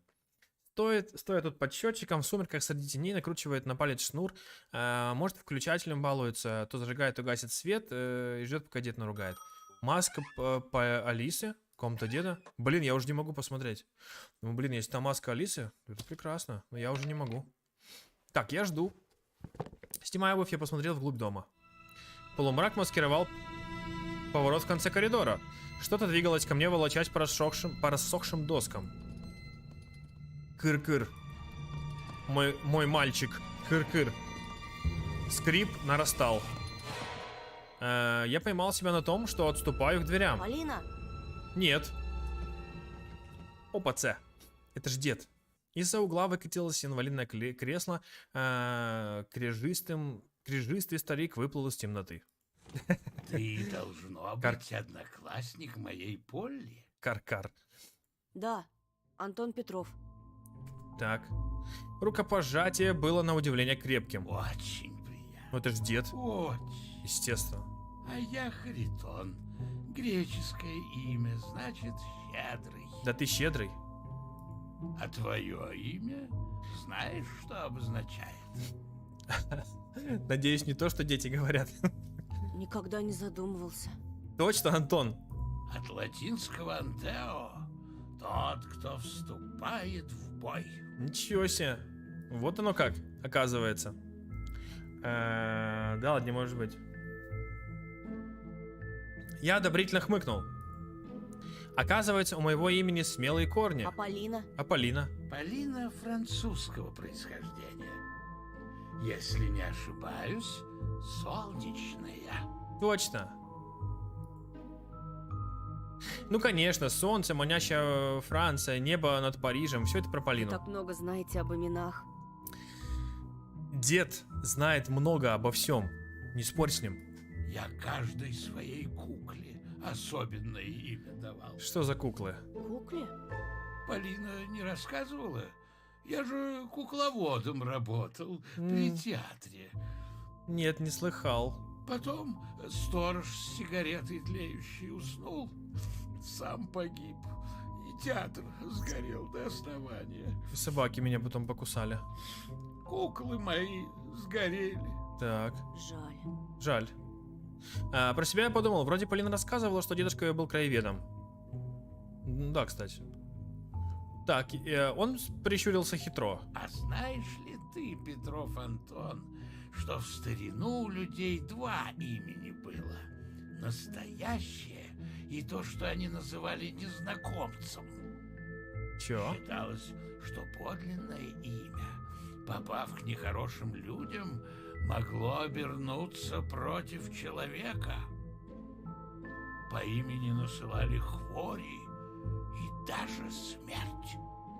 О, ого. Вот тебе и ого. Вот вам и ого. И зверям имена придумывали не просто так. Так. Заяц от литовского «зайсти», прыгун, то есть. А волк — старославянское «влек», тот, кто таскает. Тоскун, ё-моё. Харитон подъехал ближе, скрестил руки на груди. Я задумался, дома ли Полинины родители. Она ни разу не говорила о маме, только о дедушке. Чтобы поддержать беседу, я спросил. А медведь? А медведь? О, имя медведя неизвестно. Ничего себе. Наши предки так боялись этого зверя, что предпочли забыть слово, которым его величали. Медведь — это, наверное, тот, кто спит. Оно просто сгинуло из языка. Медведь это медведь получается. Вместо него осталось более позднее прозвище. Ведающий медом. Я про ведущего медом, кстати, слышал. Кажется, я превращаюсь в старика. Интересно. Интересно. Улыбка старика стала шире. Обнажился чистокол металлических коронок. Металлический ты мой коронованный. Он поднял руки и поводил... Руку поднял и поводил в воздухе, как граблями, расчесывая пальцами пустоту. Скырлы, скырлы, скырлы. Ты что, диджей? От скрипучего звука я весь сжался. То я медведь на липовой ноге, на березовой клюке. Раунд. Все по селам спят, по деревням спят. Скрыл, скрыл, скрыл. Одна баба не спит, на моей коже сидит. У-у. Мою шерстку придет, мое мяско жрет. Так. Если об этом предупреждала Полина, то я не сдержал слова. Не то чтобы я удивился, скорее я не на шутку встревожился. По легенде, именно в нашей деревне приключилась эта страшная сказка, как и многие другие. Ну-кась. Вот, к примеру. Давай. В прошлом веке простому люду тяжко пришлось. Так. Денег у них тогда мало было, а еды и того меньше. Точь в точь, как сейчас. Подались тогда крестьяне разбойничать, тайгу обворовывать. Кто карася ухватит, а кто и гуся. А кто и за гуся ухватит? А главный егерь мало того, что не препятствовал, так еще в первых рядах браконьерствовал. Собака такая. Самым зажиточным стал на селе. Погреб того и гляди лопнет. Так и кричал егерь на всю округу: «Я в лесу хозяин». Обзавелся он, значит, семьей, слугами, да каким-никаким имением. И на радостях пир закатил горой аж до самой ночи. А как 12 пробило, собаки залаяли. «Идите, — кричит егерь слугам, — собакам кости бросьте». Кости бросьте. Через время в ворота застучали. «Идите, — кричит семье, — гостей прогоните». Гости бросьте. Остался он за столом один. Никто воротиться не спешит. Слышит, собаки завыли и смолкли. И тут со страшной силой в дверь забарабанили. Бах, бах, бах! Это выстрелы. Батя в здании, да? А я облизал сухие губы и невольно поглядел за плечо старика, про себя умоляя Полину поскорее прийти и прервать этот странный монолог. Это история, какой монолог, блин. Деда, слушай. Если дед что-то рассказывает, надо слушать. Но лишь тени колошились за спиной Харитона. Егерь от страха едва живой в погреб помчался. Замком щелк. Вдруг голос из-за двери. «Милый, Ведьмак? это я, жена твоя, отвори!» Геральт, это ты? Самое время. «В жизнь не открою!» Голос стал грубее, напористее. «Изголодалась я, любимый, дай хоть чего-то из закромов!» «Уйди, уйди, Христом заклинаю!» — закричал егерь и упал молиться. Вий какой-то. Тогда голос как гром грянул. «Целиком не выйдешь, хоть кусок мне отрежь». Хорош. Вот это неприятненько. Это все для тебя. Это молодая Грэнни. Егерь вне себя от ужаса просидел в подвале до первых петухов. И до последних. А как показаться отважился, кто нашел своих слуг и родных повешенными на собственных кишках вдоль тракта. Это жестко. Это то, что я обещал в начале и предупреждал. Глядь, а в имении уже дикие звери хозяйничают. Вот эти вот бесноватые. Потому что нету тайги границ. Она частично в нашем мире, отчасти там, где ночь никогда не кончается. Егерь пытался, сломя голову, бежать из проклятой деревни, но истинный хозяин леса настиг его в пути.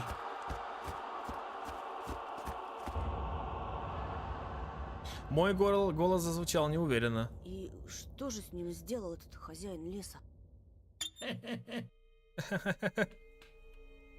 Старик громко расхохотался, склонив голову на бок. Спроси лучше, чего он не сделал. Чего он не сделал? Антон! О! Глаза старика пригвоздили меня к дверному полотну. Антон, проходи в комнату. Не слушай деда. Несколько секунд старик молчал. Потом улыбнулся, как ни в чем не бывало, и откатил коляску. Ну, заболтал я тебя. Ступай. Давай, давай, пойду, ага. Внучка ждет. Я стряхнул оцепенение и засеменил по коридору. Приятно было познакомиться. И мне, Петров Антон, и мне. Петров Антон. Пинтон Артов.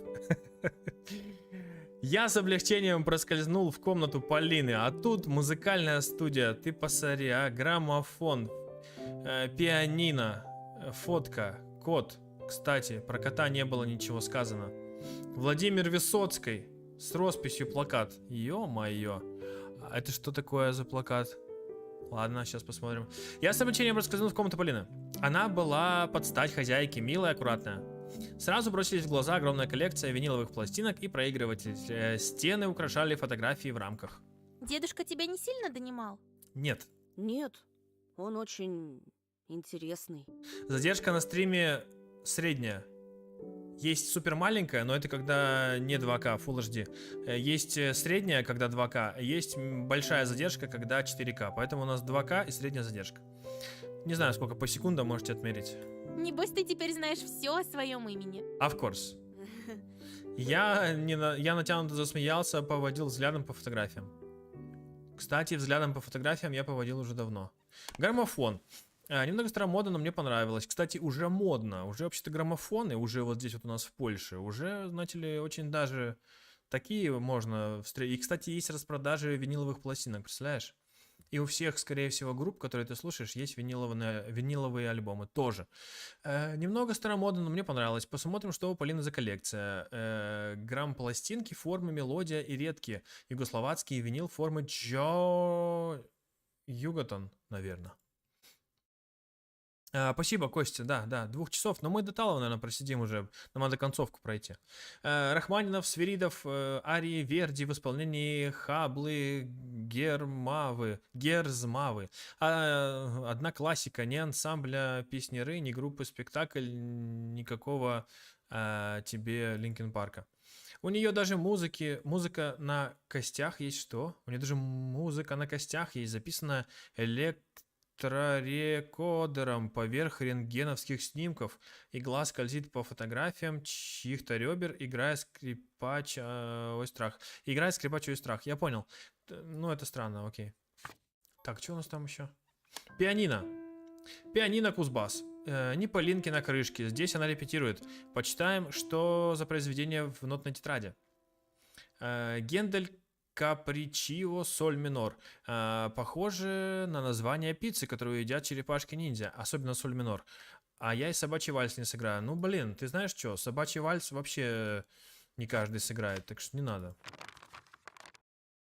Плакат Sailor Moon. Это Sailor Moon. Все, я предположил, но, честно говоря, не совсем похоже на Sailor Moon, особенно посередине, тетенька. Девчачий мультик. Знаешь что, блин? Знаешь что? Я свои первые вертухи там подсматривал, как делать. Трансформеры намного лучше, и рисовать их интереснее. Антон Антонович, ты просто Sailor Moon не рисовал. Особенно в момент перевоплощения, когда одно становится другим. Это ты Sailor Moon не рисовал во время перевоплощения, когда одно становится другим. Глупыш. Хотя если у Полины ловит канал 2x2, то она и она предложит посмотреть, я не откажусь. Возмездие во имя Луны. Хорош. Уважаю. Так, А почему плакат Высоцкого не подсвечен, а?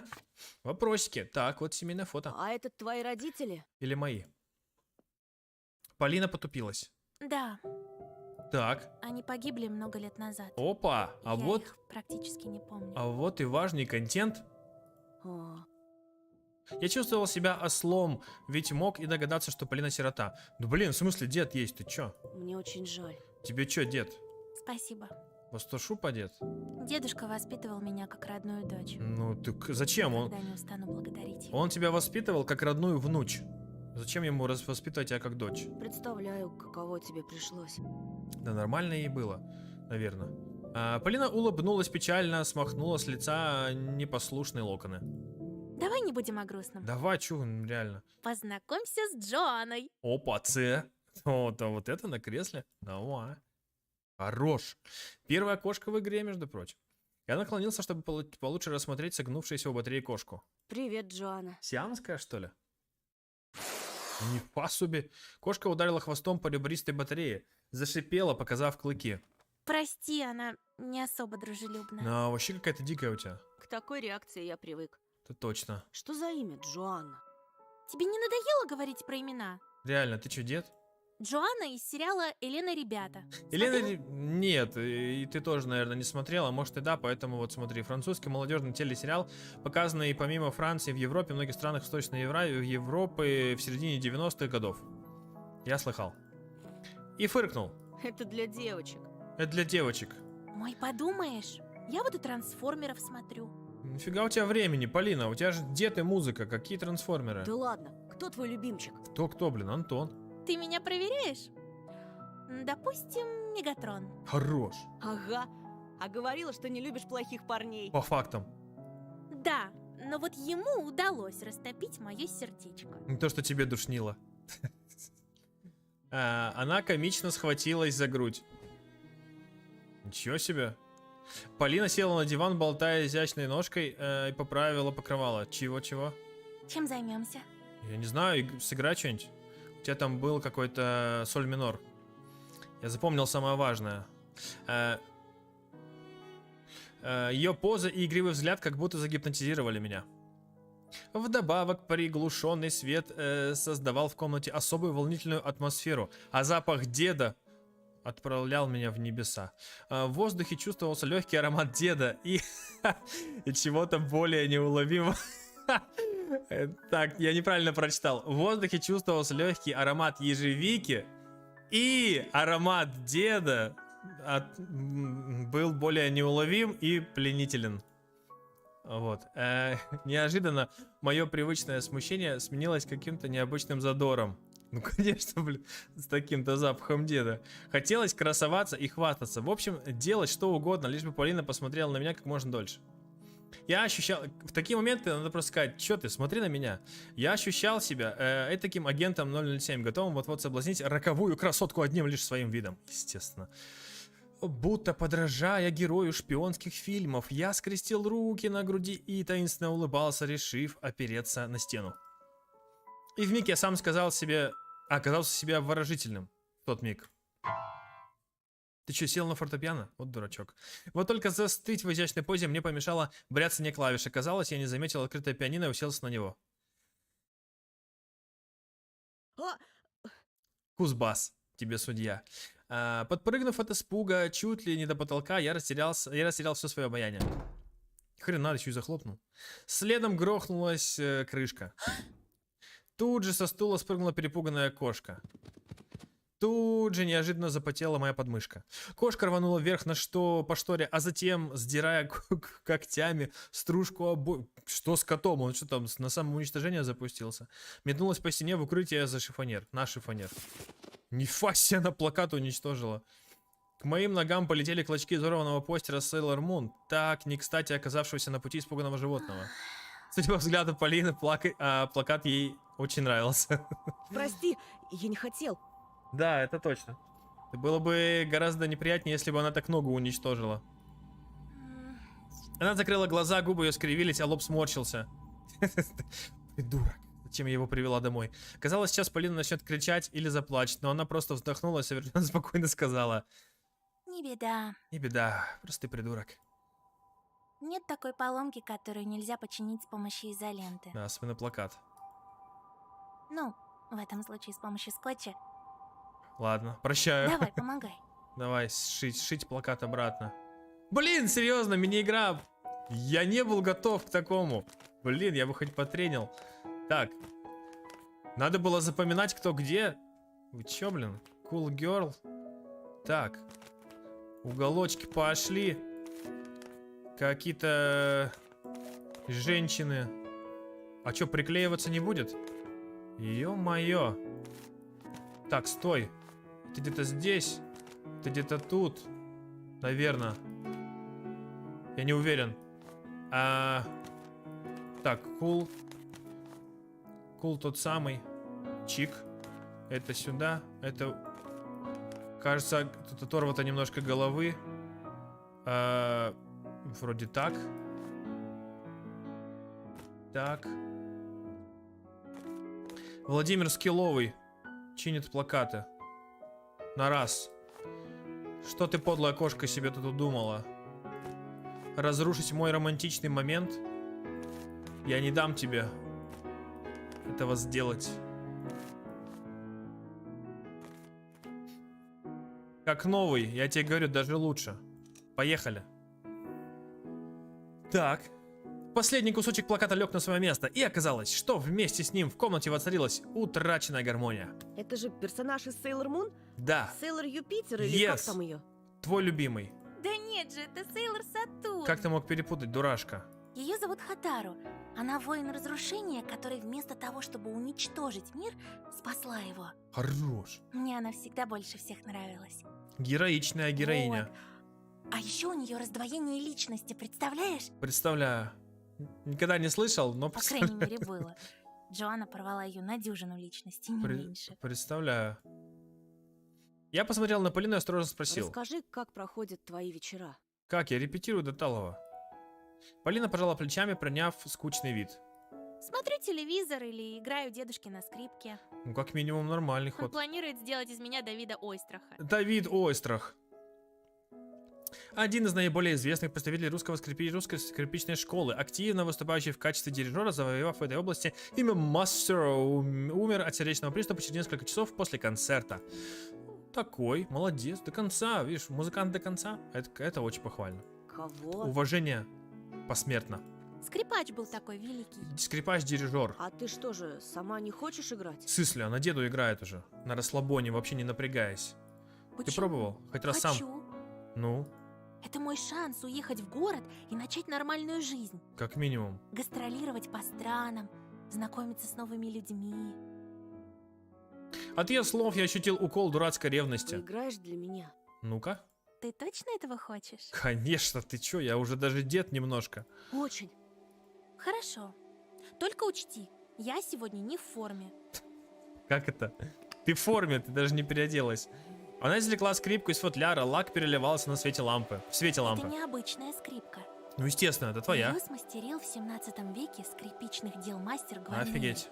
А сам Ойстрах дал на ней первый концерт. Охренеть. Она дорогая? Ну, пару миллионов долларов стоит. Охренеть, как она тебе-то попала? У меня отвисла челюсть, Полина рассмеялась. Видел бы ты свое лицо. Естественно, блин. Миллиардерша здесь стоит долларовая. Я шучу. Копейки она стоит. Ага, копейки. Если бы у меня была скрипка Гварнери, я бы жила в Москве. Я бы сама жила бы в Гварнере. А я и не повелся. Я не повелся, я поверил. Конечно. О! Полина приняла нужную позу, зажала скрипку между плечом и скулой и поднесла смычок. Фа диез минор. Фа диез минор. Это все, что тебе нужно знать. Так.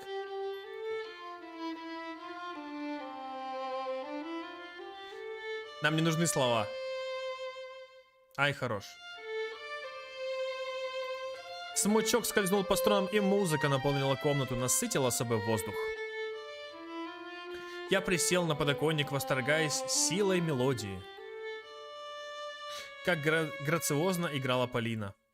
Смычок буквально летал, разрезая пространство во времени, и время. Мне кажется, ли я слышу аккомпанемент?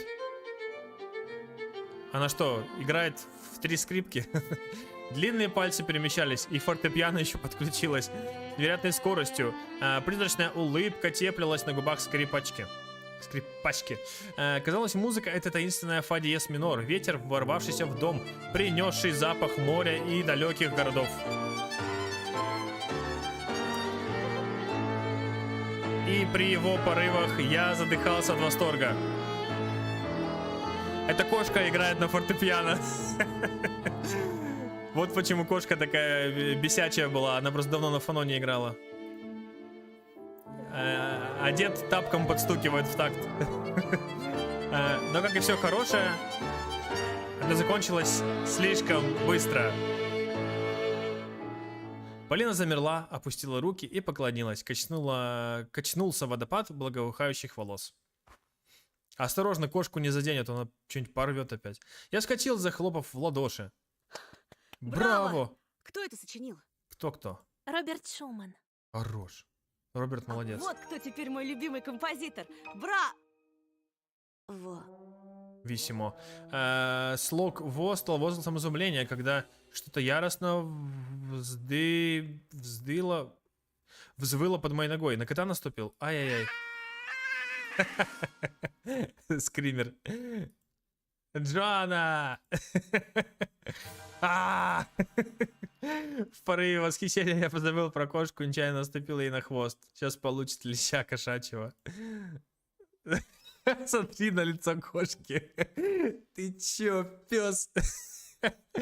Я не успел озвучить слова извинений, как получил. О, это опасно, блин. Джоанна взвилась по моей ноге и вцепилась в бедро. Сквозь штанин острые когти пронзили кожу. Какой кошмар. Полина кинула... Звук, я слышала звук тапка. Полина кинулась на помощь, шлепнула кошку по загривку. Джоанна, гадость какая, брысь!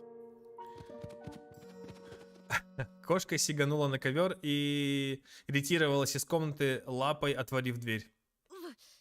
Я морщился, трогая бедро, явно хорошенько расцарапанное. Полина сочувственно приобняла меня. Больно? Не фа особи.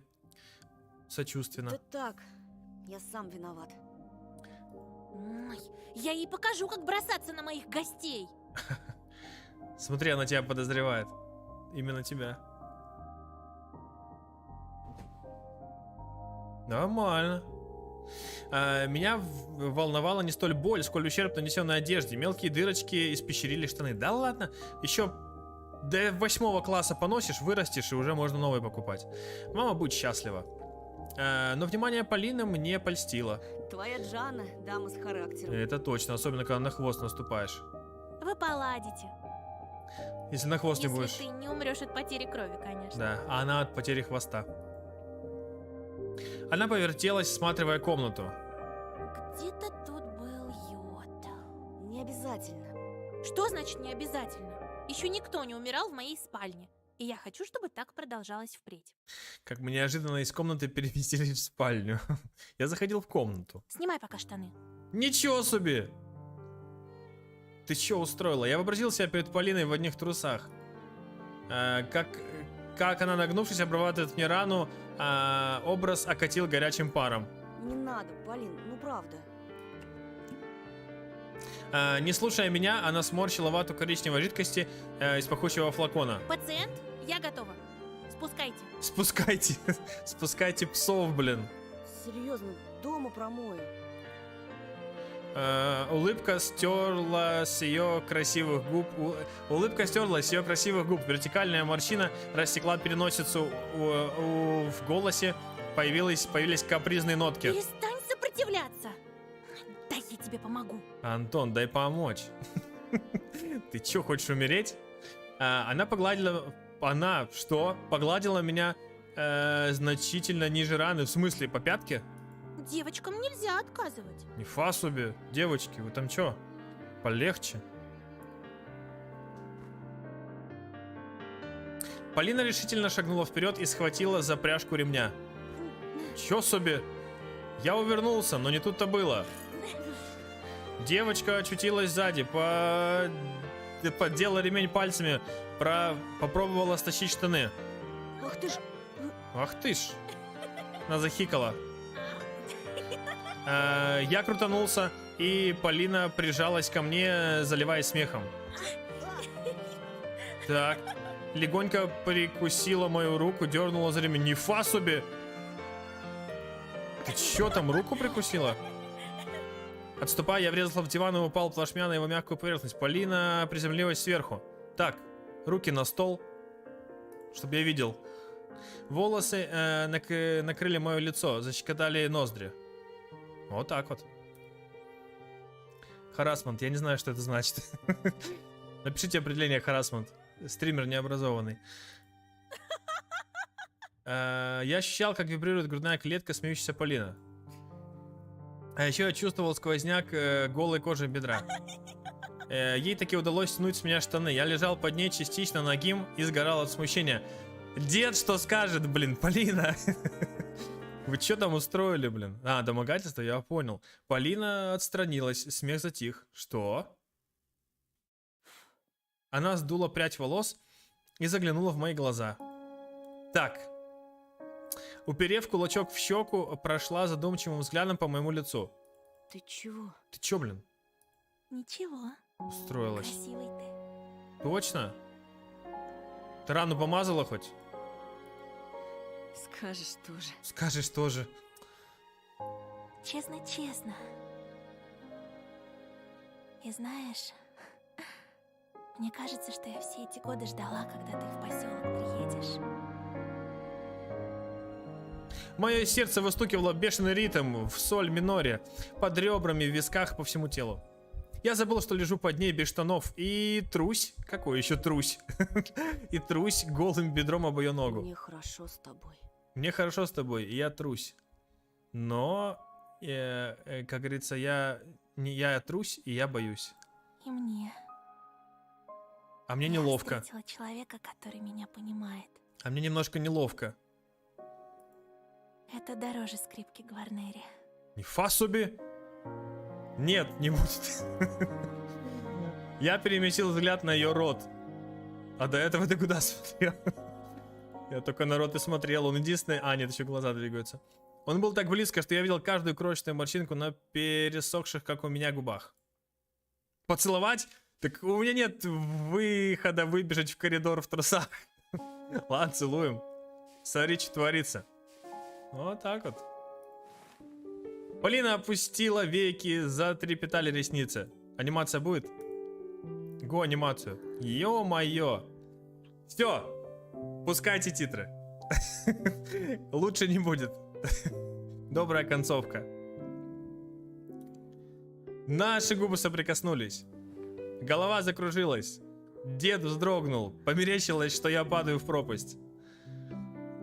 Каждая клеточка моего тела пела от восторга, словно я пробовал на вкус прекраснейшую музыку, но дегустировал нечто более совершенное, чем мелодия Шумана и Мусорского. Хотя пахло немножко мусорским. И тут я увидел зеркало на дверцах платинового шкафа. Там отражалась приоткрытая дверь. Что? Там отражалась приоткрытая дверь, нутро коридора. О, вот это неприятно. Из щели за нами следил Харитон. Фу, дед, блин. Хмурое лицо будто плавало в черных водах темноты. Глаза впились в меня глубже и злее, чем кошачьи когти. Рассекреченный старик дал задний ход, отъехал от двери и канул в варево теней. Хорош, блин, дед, ты чё? Лыжи там лучше чини, блин. Вот дед. Он знал, чем кончится, поэтому сидел там. Пораженный, я оторвался от Полининых губ, прервал сладкий поцелуй. Антон, да забей на деда, дед уехал уже, все. Полина посмотрела на меня понимающе и раздосадованно спросила. В чем дело? Антон, только не пари чушь, скажи просто, дед. Скажи просто Dead Inside. Блин, скажи просто что-нибудь нормальное, пожалуйста. Только не говори ерунду, что ты потерял сознание. Я выпутался из-под нее. Выпутался? Ты чё, Антон? Встал, натягивая штаны, с третьего раза застегнул ремень. Ни в чем. О, блин, честно будет думать, что в ней проблема. Антон, ну ты, конечно, шестиклассник. Я вспомнил просто. Пообещал маме вернуться к ужину. Серьезно? Не уходи. Где ачивка шестиклассник, Полин, молодец? послушай. Ну-ка. Не уходи, Тош. Реально, ты чё? Пошел. В смысле, она заплакала? Голос задрожал, слезы потекли по щекам серебристыми ручейками. Мы что, реально сознание потеряли и нам глючится опять? Я оцепенел от неожиданности. Настроение Полины сменилось моментально, так же, как тема в монологе ее деда. Но ведь дед был старым и чудным. Забери меня с собой. Ни хрена себе. А деда я куда с тобой Ты дену? чего, Полин? Ну перестань. Я беспокойно склонился к Ну, ней. хватит, правда. Все же хорошо. Надо пообщаться. Я здесь с ума сойду. Не знаю, руки на себя наложу. Ничего себе проблемки у нас. Не говори так. Она повалилась на кровать, ладонью прикрыла лицо. Всхлипы превратились в сдавленные рыдания. Вау! Я растерянно топтался на месте, не зная, что предпринять. Серьезно? Что такое? Давай сбежим. Завтра же соберем вещи и уедем в город. Нам по 12 лет. Я напоминаю, им по 12 лет. И что?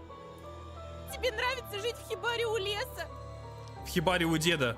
А Ты мне, хотела думаешь, по нраву гнить, заточенный в 4 стенах?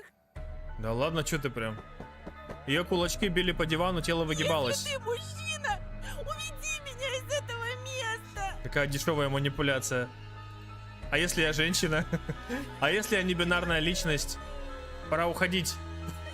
Ты просто поступаешь как джентльмен. Пора уходить, отчеканил внутренний голос.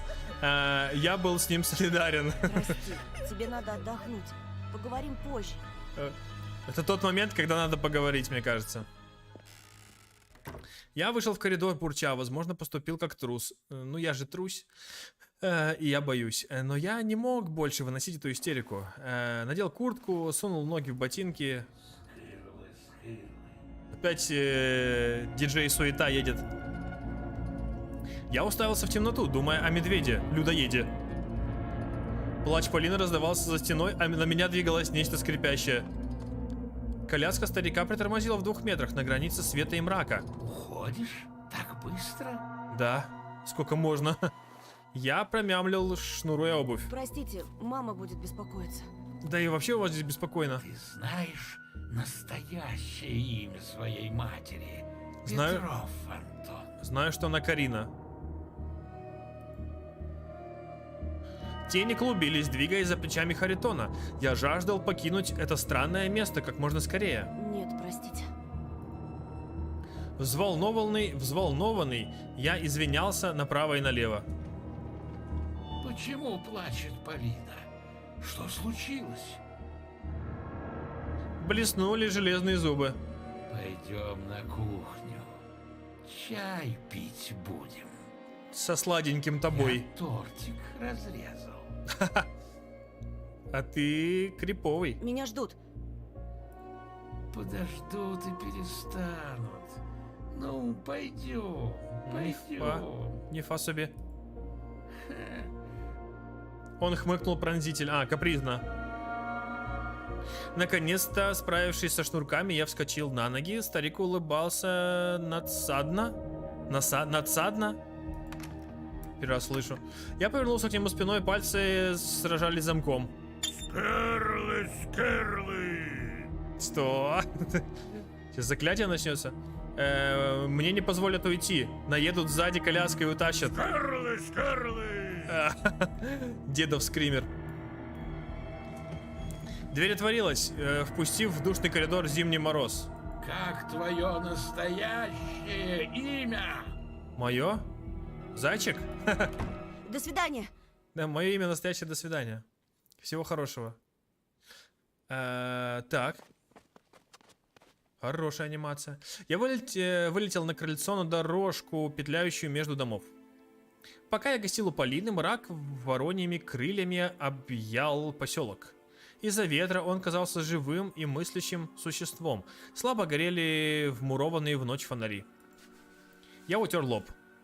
Ну и ну, что за концерт устроила Полина? А старик, поглядывавший за нами, подглядывавший, не мудрено, что она так отчаянно хотела сбежать.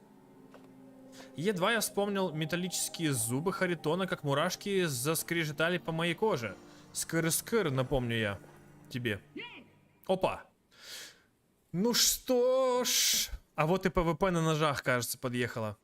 Я встрепенулся и окинул взором улицу. У забора маячил неясный силуэт. Кто здесь? Ну как тебе сказать? Вон тот вот. Человек шагнул ко мне, стал в кольце фонарного света. Душа кувыркнулась, ухнула в пятки. Я узнал Ромку. Щеки одноклассника были мокрыми, а глаза покраснели. Он плакал, прячась в темноте. Ну, привет. Так. Разве я не предупреждал тебя, а? Так, пес, и чё?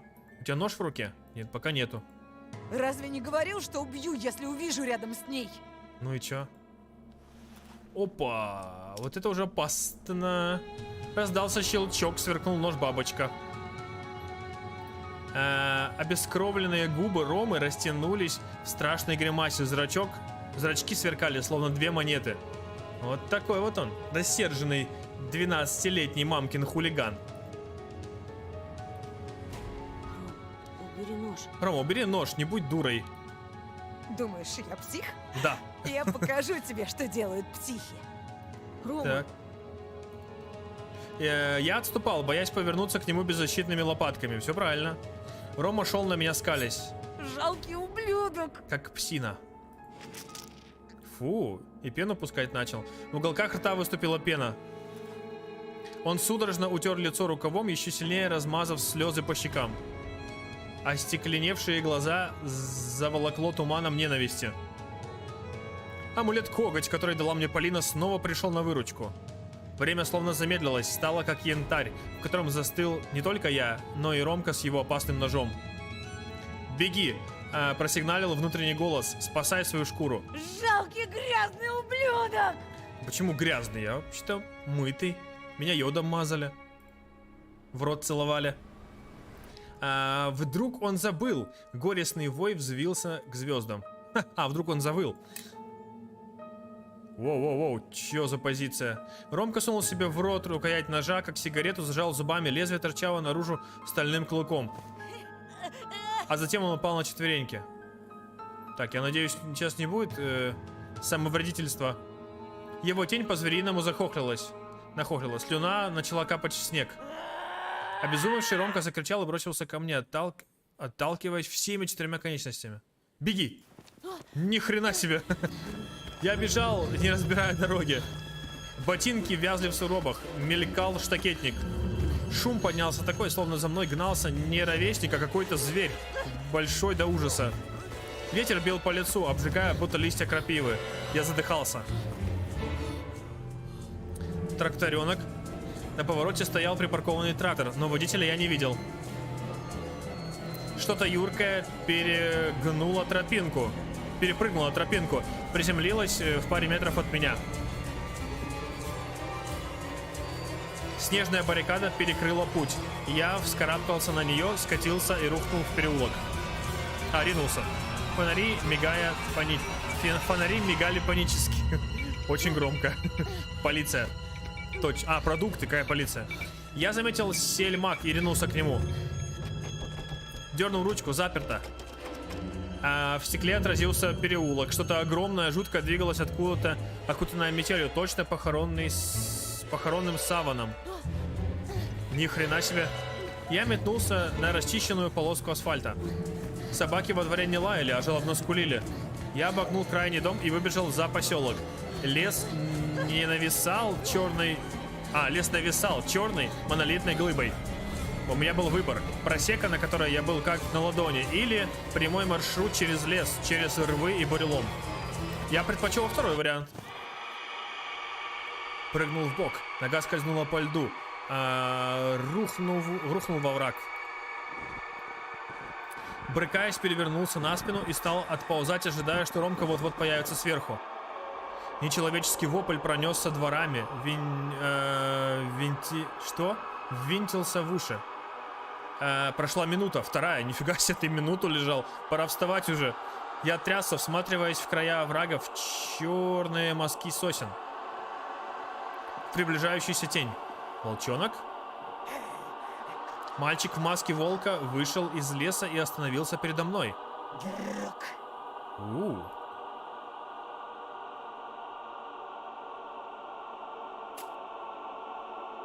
Он разжал кулак, нож-бабочка упал в снег. Тебе ничего не угрожает. Мы же говорили. Понял. Кажется, Рома пропал. Не веря своим глазам, я поднялся на ноги. Волчонок махнул рукой в сторону просеки. Все в порядке. Иди. Кажется, с Романом что-то случилось. Я был слишком испуган, чтобы задавать вопросы. Поэтому я молча ушел, хромая вдоль колышущихся деревьев, и постарался не думать о сгустках тьмы, что провожало меня, хоронясь за кустами. Ачивка выживший. Я еще не знал, что ждет меня в месте, которое я по ошибке называл домом. Входная дверь была открыта и чуть-чуть покачивалась от ветра. Мне показалось, что иней покрывает мою кожу. Я стиснул кулаки. А сейчас мы, получается, упали на основную канву, и будут события, которые должны были быть после того, как мы не спасли Катю. Ну, Катю нельзя было спасти. Не верьте никому в комментариях. Правильно? Вот это все. Оля плачет, да? Родители ругаются. Мы все в опасности. Оля плачет. Да. Давай до конца долистаем, посмотрим, чем-то изменится здесь все или нет. Свою комнату. Так, это мы ее отводим. Я был... Ага. Так. Ну да, и в итоге мы пойдем походу в замок, да? Оля там ахнула-охнула, мы все это самое... Ага. Столько Игорь. Может быть, пойдем и узнаем. Пойдем узнаем. Ну и да, и короче, в итоге мы сейчас, получается, пойдем к Деду Морозу. Выборов у нас больше не будет. Да? Правильно? Тоси-боси, дед неприятный, хозяин ночи. Мы отказываемся, потому что мы хотим жить. Правильно? Мы отказываемся еще раз. Так. Я сказал, мы уходим. Не такие уж мы и друзья оказались. Так, окей. Двойная шапка у Деда Мороза, потому что это хозяин леса.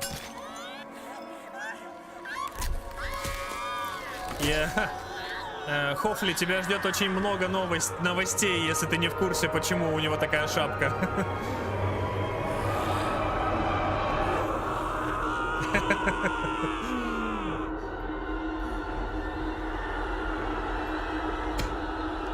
Добро пожаловать в ад.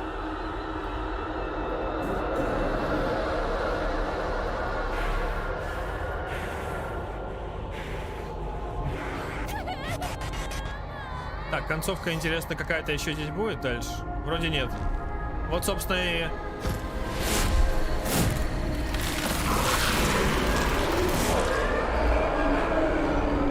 Облик Деда Мороза. Вертуха нам уже не поможет. Так, что-то здесь будет? Блин. Ладно. Оля упала. Мы посмотрели, помотали. Попробуй, и я вырву твой поганый язык и засуну глубоко в клаку. Ты безмозглая курица. Yes. Антон опасный. Все убежали, нас напугали. В итоге от Оли осталось, к сожалению, примерно 3/4. Примерно 3/4. Непонятно, таз на месте или нет. Ну, Не так уж много там осталось. Не так уж много, чтобы выжить. И это конец, как бы, 4 главы, правильно? Правильно. Правильно.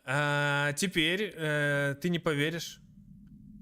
У нас есть еще одна неосмотренная контентная линия. Сейчас будем супер быстро мотать. Уже мы все с тобой видели, получается. Нам снова нужно в ветку Полины. Молниеносно мы туда телепортируемся.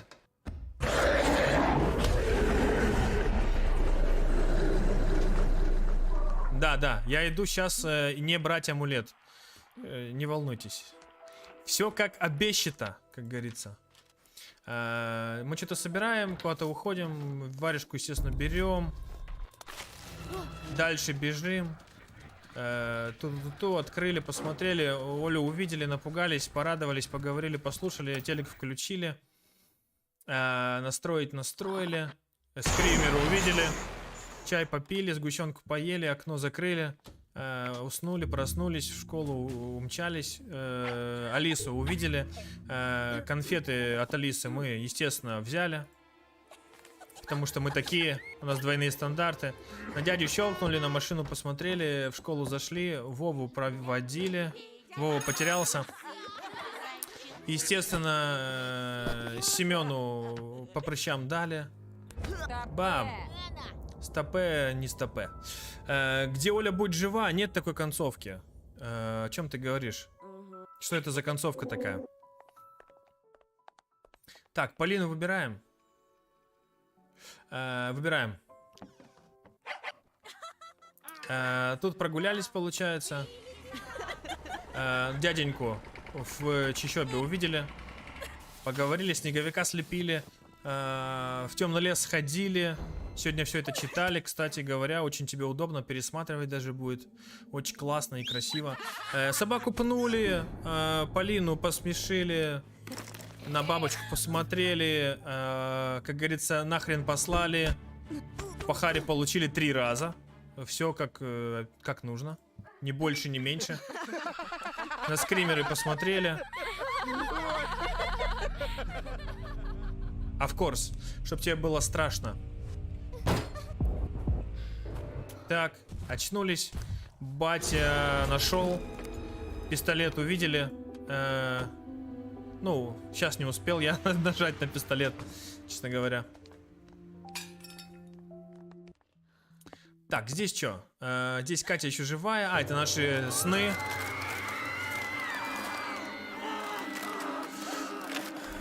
Это пропустить нельзя, поэтому наслаждаемся.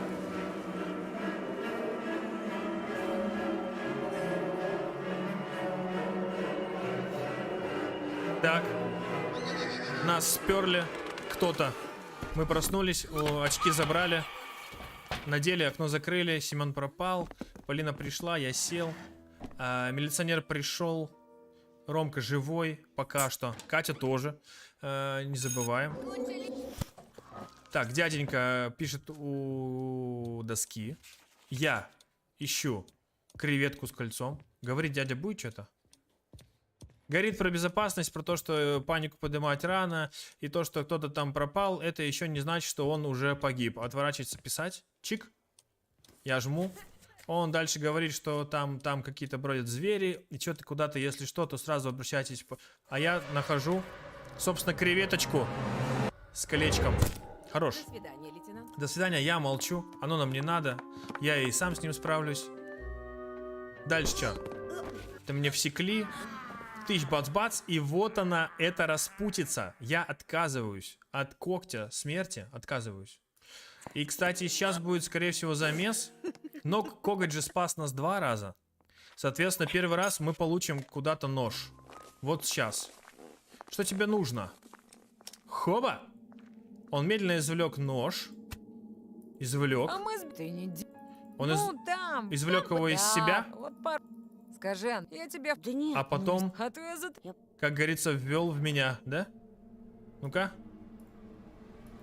Ты не подходи близко, а то поцелуемся. А, крыса пришла. За мной... Ой, Крыса пришла, крыса Так, ушла. Мы болтать. Болтать, наверное. переболтать. Оба! Вот этот выпад. Я попытался увернуться, но не смог. Бам! Хедшот, почти что. Шокированный, я видел, как нож рвущим треском погружается в меня, заполняя образующую канаву кровью. Адреналина было уже недостаточно, и пронзающая боль вырвалась из меня жалобным криком. Пырнули под ребро. Ромка грубо вытащил нож, и я, зажав кровоточащую рану, бросился без оглядки. Играть в прятки. Попробуй еще раз позабудь! Антоша! Антоша! Так, ну так я выживу вообще после этого, после такого-то ударчика? Или я, как в Resident Evil 7, полью просто этим хлорофу... Чем там поливают? Водой. Водой полью рану, и она все заживет. Так, подожди. Так, и чё? В смысле? А рана как-то скажется вообще на дальнейшем сюжете? Оля, прости. Реально нет? Стоп, это все мы видели. Так, окей, а чё с раной-то?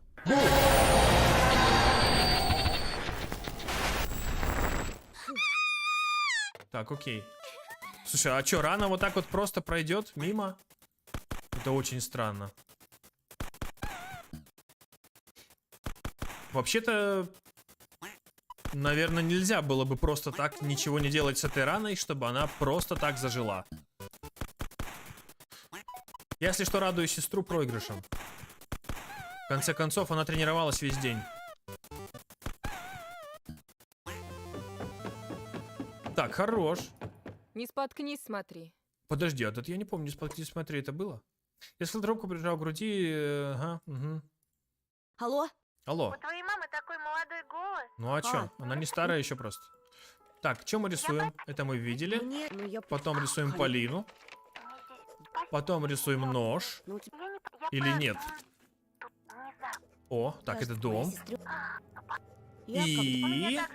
нож. Ага, и все, да? А, ну все, это мы видели все. Уснула, проснулась. Сейчас еще один скример. Пожалуйста. Волчки, болчки, взяли шапку, побежали. Снова тут вот это вот все.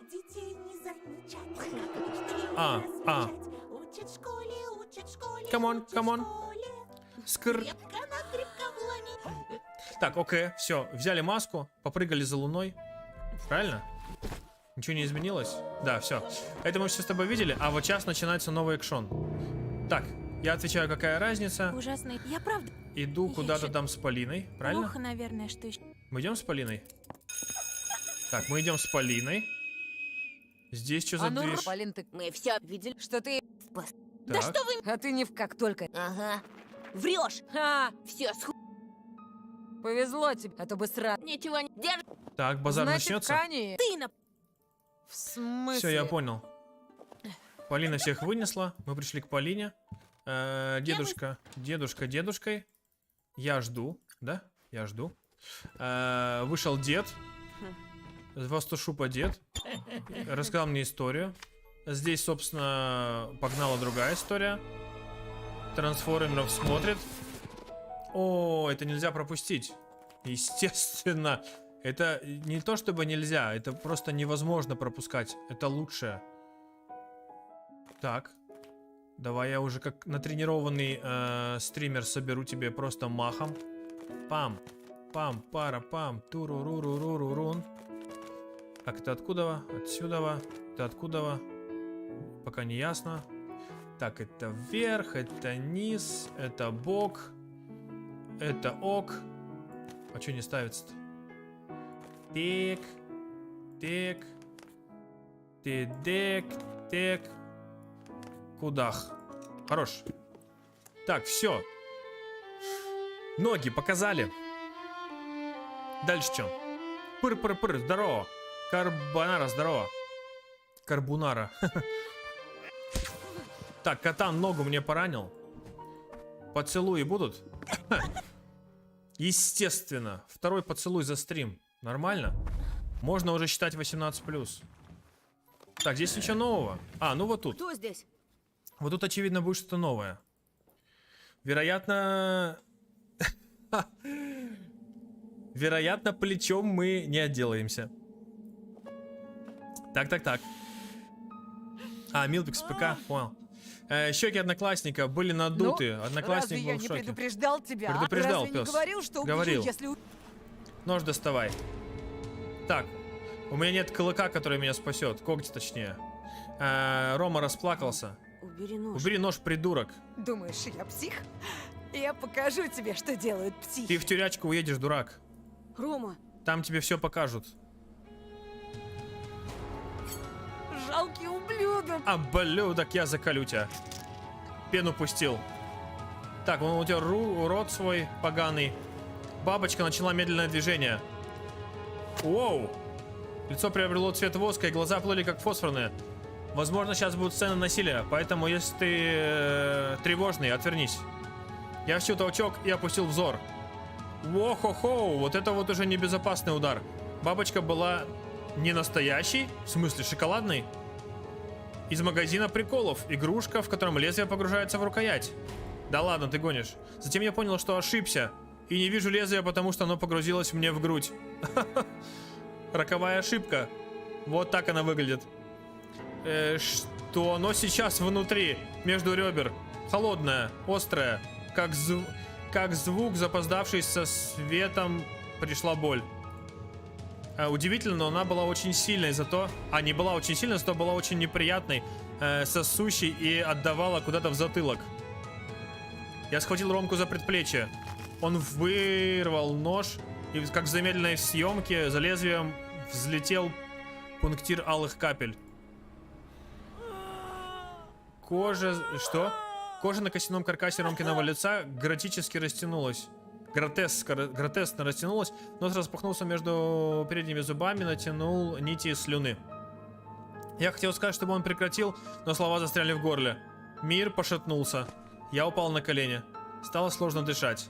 Словно воздух в легком превратилось... Что? Словно воздух в легком превратился в вязкое тесто. Рот наполнился кровью. Пробито легкое. Судя... Мой диагноз — пробито легкое. Сильно. Она выплеснулась на снег. Не способный держать голову ровно, я смотрел в эту красную лужицу. Потом я упал в нее лицом. Кровь согрела щеку. Я полежал. Надо полежать, и все пройдет? Нет. Ничего страшного, зашьют врачи. Вряд ли. Ромка схватил меня сзади и резко перевернул на спину. Я увидел его перекошенное лицо и глаза фанатика. Опачки. Взяв бабочку обеими руками, зарычав, Рома обрушил оружие вниз. Так. Уф. Мой живот. Боль поглотила меня, я не мог пошевелиться. Не мог даже зажмуриться, хотя на зрачках осели горячие росинки. Нож взмыл вверх. Уф, пронзил какой-то пузырь внутри меня. Уф, опустился, взмыл. Взмыл, опустился. Ромка кричал и колол. Кричал и резал. Кровь плескалась мне в лицо. Взлетала широкими багровыми реками лентами. В голове словно вспыхнули десятки огоньков, но сразу же начали гаснуть один за другим. И те области мозга, в которых погибали эти странные светлячки, погружались во мрак. Фигура Ромки размывалась. Я перестал следить за ножом. Я поднял взгляд по залитому кровавому лицу своего убийцы вверх, в темное небо.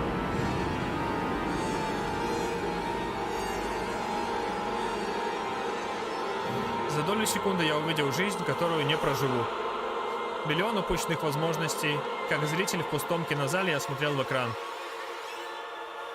Я видел Олю, которая повзрослеет, но я не узнаю об этом. Стареющих родителей в доме на краю леса. Я видел яркий свет в галереях, выставочных залах, чьи стены не украсят мои картины. Мостовые городов, по которым не прошагаю. 21 век, который настанет не для меня. И просто целую вселенную, состоящую из людей и вещей, навсегда мною утраченных. Ослепительно запылало то ли небо, то ли под опустившимися веками. Нож колол и колол, но боль прошла. Тело больше не имело значения. Фильм закончился. Я растворился в бесконечной темноте. Вот так вот. Школяр-убийца. Милиция арестовала подростка, зарезавшего сверстника во время ссоры. Между учениками 6 класса средней школы возник конфликт, в результате которого один из учащихся нанес другому более десятка ран выкидным ножом. Мальчика доставили в больницу, где он скончался от потери крови. Школьник, убивший сверстника во время допроса в милиции, признал свою вину. По факту инцидента заведено уголовное дело по статье 105 УК РФ. Также уголовное дело по статье о халатности может грозить директору школы, чей ученик свободно разгуливал с ножом, и заму по воспитательной работе. На месте происшествия работают следователи и криминалисты. И это оставшаяся концовка, которую мы с тобой сегодня должны были увидеть.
Блин, да, во-первых, да. Во-первых, стример плачет, во-вторых, ты знаешь, это первая игра, которая закончилась на таком, ну, типа, вайбе, который вообще не хотелось прерывать. Типа, это реально плохая концовка. Это вообще пока что единственная концовка, которая заканчивается титрами. Поэтому я очень хотел прям ее красиво послушать в тишине. По-моему, получилось и было очень классно. Ну, интересно. В принципе, первая концовка, я думаю, где Антон все-таки не умирает, она более реалистичная, потому что, ну да, действительно, звери же, вот эти демоны, он им был нужен, потому что он был зайчиком, который должен был принести им еду. Соответственно, они его защищают, и амулет здесь ни при чем, скорее всего. Поэтому я думаю, что это, скажем так, альтернативная действительно концовка, но она как будто бы не самая логичная. Все-таки логичная там, где его волчонок защитил. Ну, потому что свои интересы, как говорится, политика — это не только то, что по телевизору. Что я планирую сделать еще с зайчиком? Я планирую записать видос со всеми ачивками, чтобы тебе было проще проходить на 100%. Пока 5 главы нет, там добавят, конечно, ачивки, а может и потом запишу, даже не знаю. Ну и что-нибудь там еще, есть же еще там озвучечки некоторые. А на сегодня все. Подписывайся на канал, паблик, Steam, Instagram, комментируй, ставь лайки, в Discord переходи и до встречи на следующем стриме. Пока.